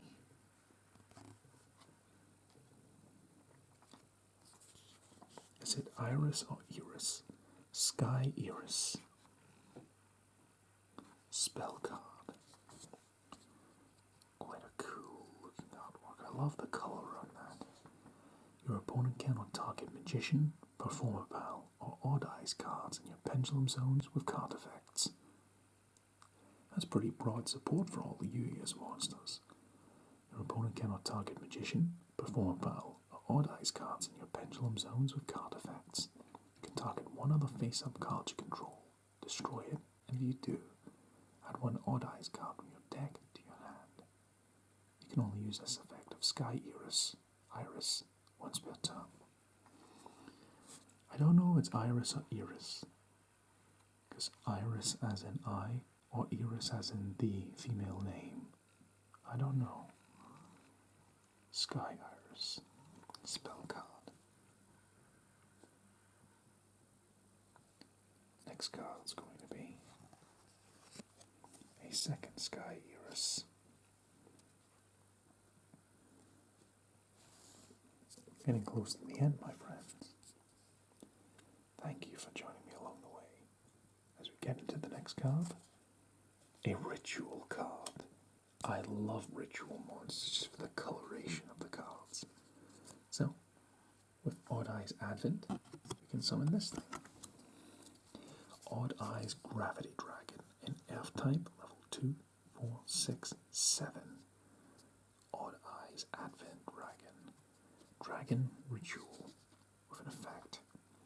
You can ritual summon this card with Odd Eyes Advent. When this card is special summoned, you can return all spells and traps your opponent controls to the hand. Your opponent cannot activate cards or effects in response to this effect's activation. You can only use this effect of Odd Eyes Gravity Dragon once per turn. Your opponent must pay 500 life points to activate card effects, 2800 attack, and 2500 defense. So, Odd Eyes Gravity Dragon can be ritual summoned with raw Odd Eyes Advent, and he's got quite a nifty little ability. Your opponent has to pay 500 life points to activate effects, which, if they're very keen on using effects, can pile up rather quickly. And also you get a card with 2800 attack. Odd Eyes Gravity Dragon. So the next card's going to be a pendulum monster, known as the Noble Dragon Magician, a level 3 fire-type monster. Pretty cute. Pendulum effect. Unless you have a magician card in your other pendulum zone, destroy this card. Pendulum pointers, 5 on each side. Spellcaster Pendulum Tuner with an effect. Cannot be used as synchro material, except for the synchro summon of a dragon synchro monster. If this card is used as synchro material, unless all other synchro materials are Odd Eyes monsters, place this card in the bottom of the deck. If this card is in your hand or graveyard, you can target one level 7 or higher Odd Eyes monster you control. Reduce its level by 3, and if you do, special summon this card. An attack of 700, a defense of 1400. A card with multiple uses. It's a pendulum monster, it's a tuner, and has an effect. So you can use this in a variety of ways if you can figure out how to use it. The Noble Dragon Magician. And the next card's going to be a second Noble Dragon Magician.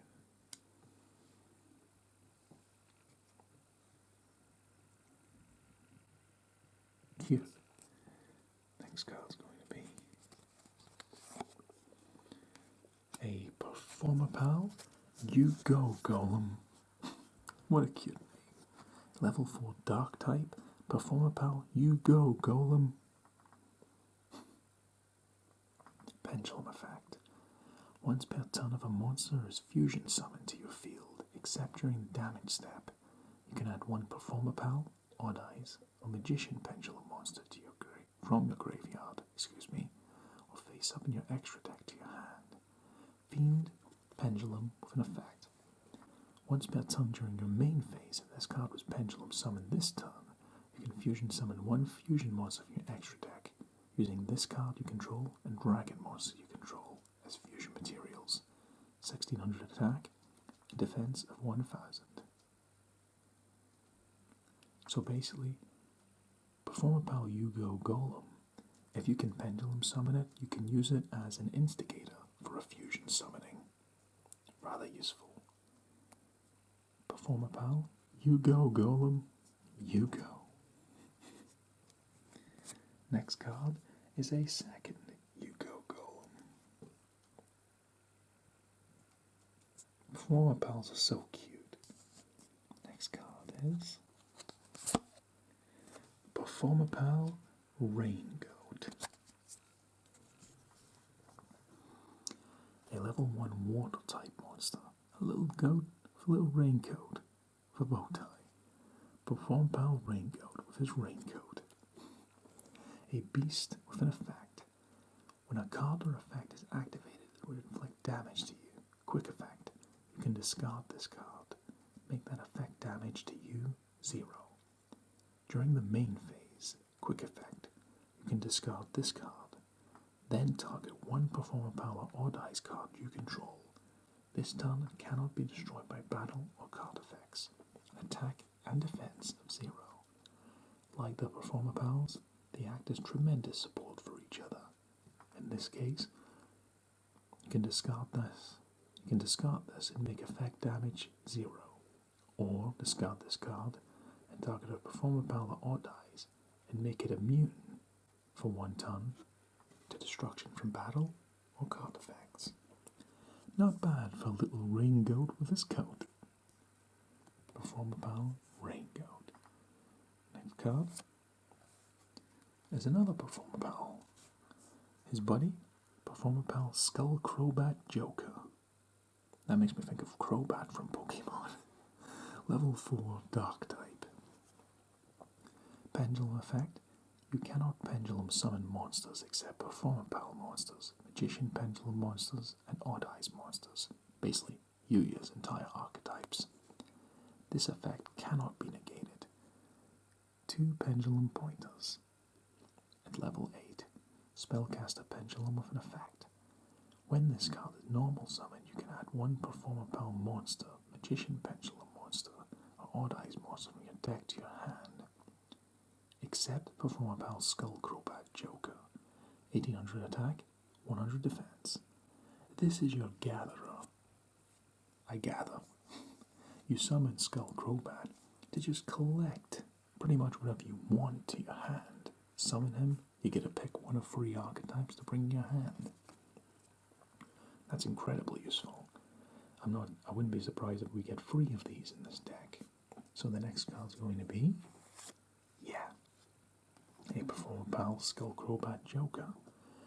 That effect is so good you'd have to run 3 of those, I think, just for gathering the essential parts. So that is Performapal Skull Crobat Joker, number 2. Next card. Another Performapal. We have Performapal Odd Eyes Unicorn. Light type level 1. I love all these Performapals and how cute they are, especially the little bow ties. I think bow ties are just awesome. Level 8 Pendulum Pointers left and right.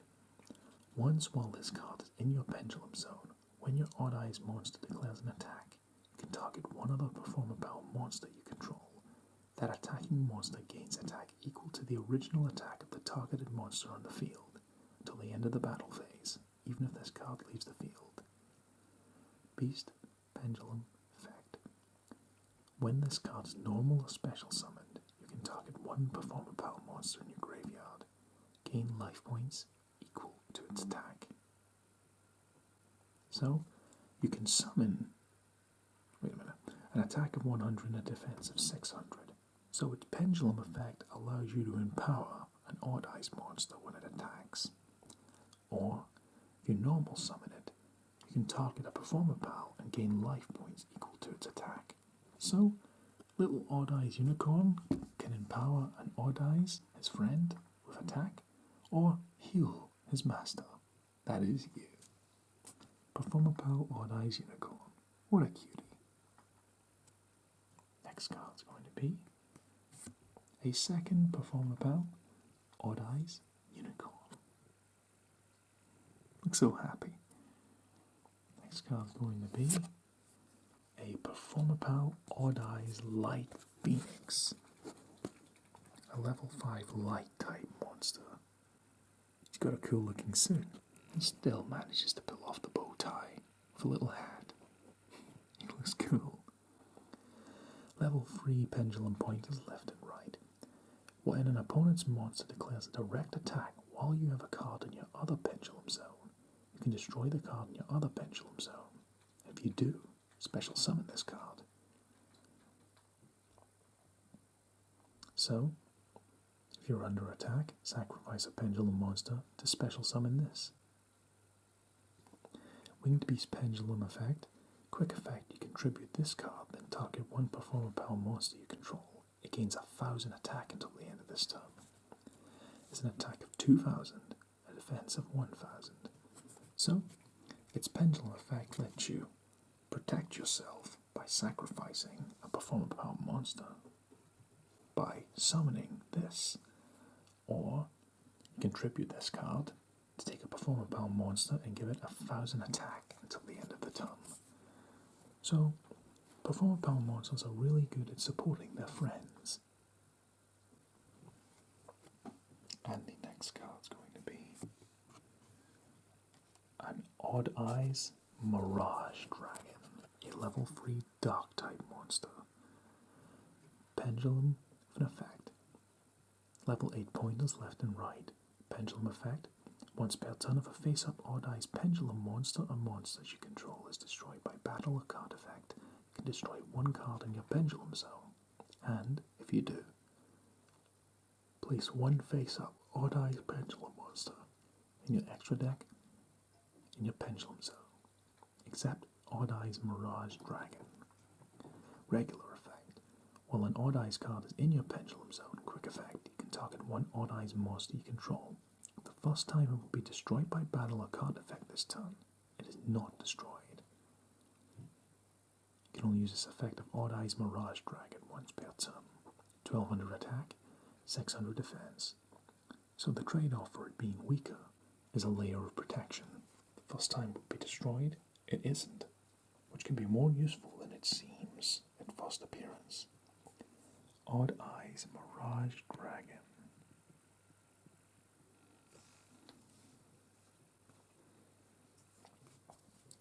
So, next card's going to be a second Odd Eyes Mirage Dragon. This seems to be all about getting the fusions and other versions of Odd Eyes out on the field. So this is Odd Eyes Mirage Dragon number 2. Next card is Odd Eyes Phantom Dragon. Interesting. These are dark type, level 2, 4, 6, 7. Really cool artwork there. Odd Eyes Phantom Dragon. Level 4 pointers left and right. Pendulum effect. Once per turn, when an attack is declared involving your face-up monster and an opponent's monster, if you have an Odd Eyes card in your other pendulum zone, you can make that monster you control gain 1,200 attack until the end of the battle phase, even if this card leaves the field. Or, main effect. When this pendulum summon card inflicts battle damage to your opponent by attacking, you can inflict damage to your opponent equal to the number of Odd Eyes cards in your pendulum zones, times 1,200. You can only use this effect of Odd Eyes Phantom Dragon once per turn, 2,500 attack and 2,000 defense. So, its pendulum effect allows you to empower another Odd Eyes card, or its regular effect lets you inflict damage depending on how many Odd Eyes cards are involved. Quite a useful effect to have. It's all up to how you play the game.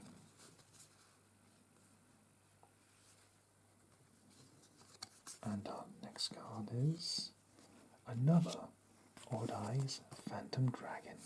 We have 2 of them. Let's just enjoy having both of them in each hand. Very cool cards. And our final 2 cards in deck number 3 is... oh, there's 2 of them. We have 2 copies of Odd Eyes Persona Dragon. A level 5 dark type with an effect. Pendulum effect. Pendulum number 1, left and right. Once per turn during the end phase, if your opponent activated a card or effect this turn that targeted one Odd Eyes Pendulum monster you controlled, and no other cards, while this card was in your pendulum zone, special summon this card, and if you do, place one face-up Odd Eyes Pendulum monster from your extra deck in your pendulum zone, Accept Odd Eyes Persona Dragon. Dragon Pendulum with an effect. Once per turn, quick effect. You can target one face-up monster on the field that was special summoned from the extra deck. It has its effect negated till the end of this turn. Attack of 1200, a defense of 2400. Basically, this is even further support for Odd Eyes monsters. They all support each other. All these cards are designed to work in unison. Even though it's three separate archetypes, you have Performer Pals, Odd Eyes, and, well, a little bit of everything working together to make this deck work. You have Magicians, Odd Eyes, and Performer Pals. Quite a variety of cards for deck number 3.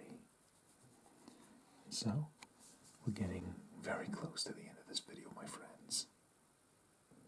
So, deck number 3, we obtained Noble Dragon Magician, Pendulum Storm, Odd Eyes Persona Dragon, another Odd Eyes Persona Dragon, Odd Eyes Phantom Dragon, Odd Eyes Phantom Dragon, Odd Eyes Mirage Dragon, Odd Eyes Mirage Dragon, Performer Pal Odd Eyes Light Dragon, Performer Pal Odd Eyes Unicorn, Performer Pal Skull Crowbat Joker, Performer Pal Odd Eyes Unicorn, Performer Pal Skull Crowbat Joker, Performer Pal Raincoat in his raincoat.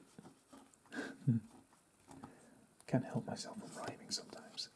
Duelist Alliance, Performer Pal You Go Golem, Odd Eyes Advent, Terraforming, Pendulum Reborn, Supreme King Dragon Odd Eyes, Performer Pal You Go Golem, Noble Dragon Magician, Sky Iris and Odd Eyes Gravity Dragon, Spiral Flame Strike, Sky Iris, Pendulum Impenetrable, Terraforming 2, Odd Eyes Absolute Dragon, Pendulum Switch, Pot of Riches, Spiral Flame Strike, Pendulum Impenetrable, Supreme King Dragon Starving Venom, Supreme King Dragon Dark Rebellion, Echo Oscillation and Pendulum Switch, Odd Eyes Vortex Dragon, Pendulum Storm, Odd Eyes Fusion, Performer Pal Gatling Ghoul, because he's so cool, Duelist Alliance, Pendulum Reborn, Odd Eyes Pendulum Dragon, look how cool he looks, Supreme King Dragon Clearwing, Odd Eyes Meteor Boss Dragon, Dark Rebellion Xyz Dragon, and our holy 4 dragons, Clearwing Synchro Dragon, Starving Venom Fusion Dragon, Odd Eyes Pendulum Dragon, and of course, our poster boy, Odd Eyes Arc Pendulum Dragon. This has been Yu-Gi-Oh! The Legendary Dragon Decks. I had a lot of fun making this video. It's an incredibly long video, but hopefully it is to your liking. I'm truly grateful to you for stopping by. Even if you had to skip ahead to this part of the video, I don't blame you. But hopefully this video is something you can all enjoy. We can all have some fun together. So, this has been your friend, AlakazamASMR, with Yu-Gi-Oh! The Legendary Dragon Decks. And it's time for now to say goodbye. Thank you so much for your time, my friends. Feel free, at your own leisure of course, if you'd like, to send a little like, comment, subscribe, or just say hi, whatever you do. no matter who you are or where you are. I hope you have a wonderful time. This is your friend AlakazamASMR, and I hope you have a wonderful day. Take it easy, my friends. Adios. See you next time.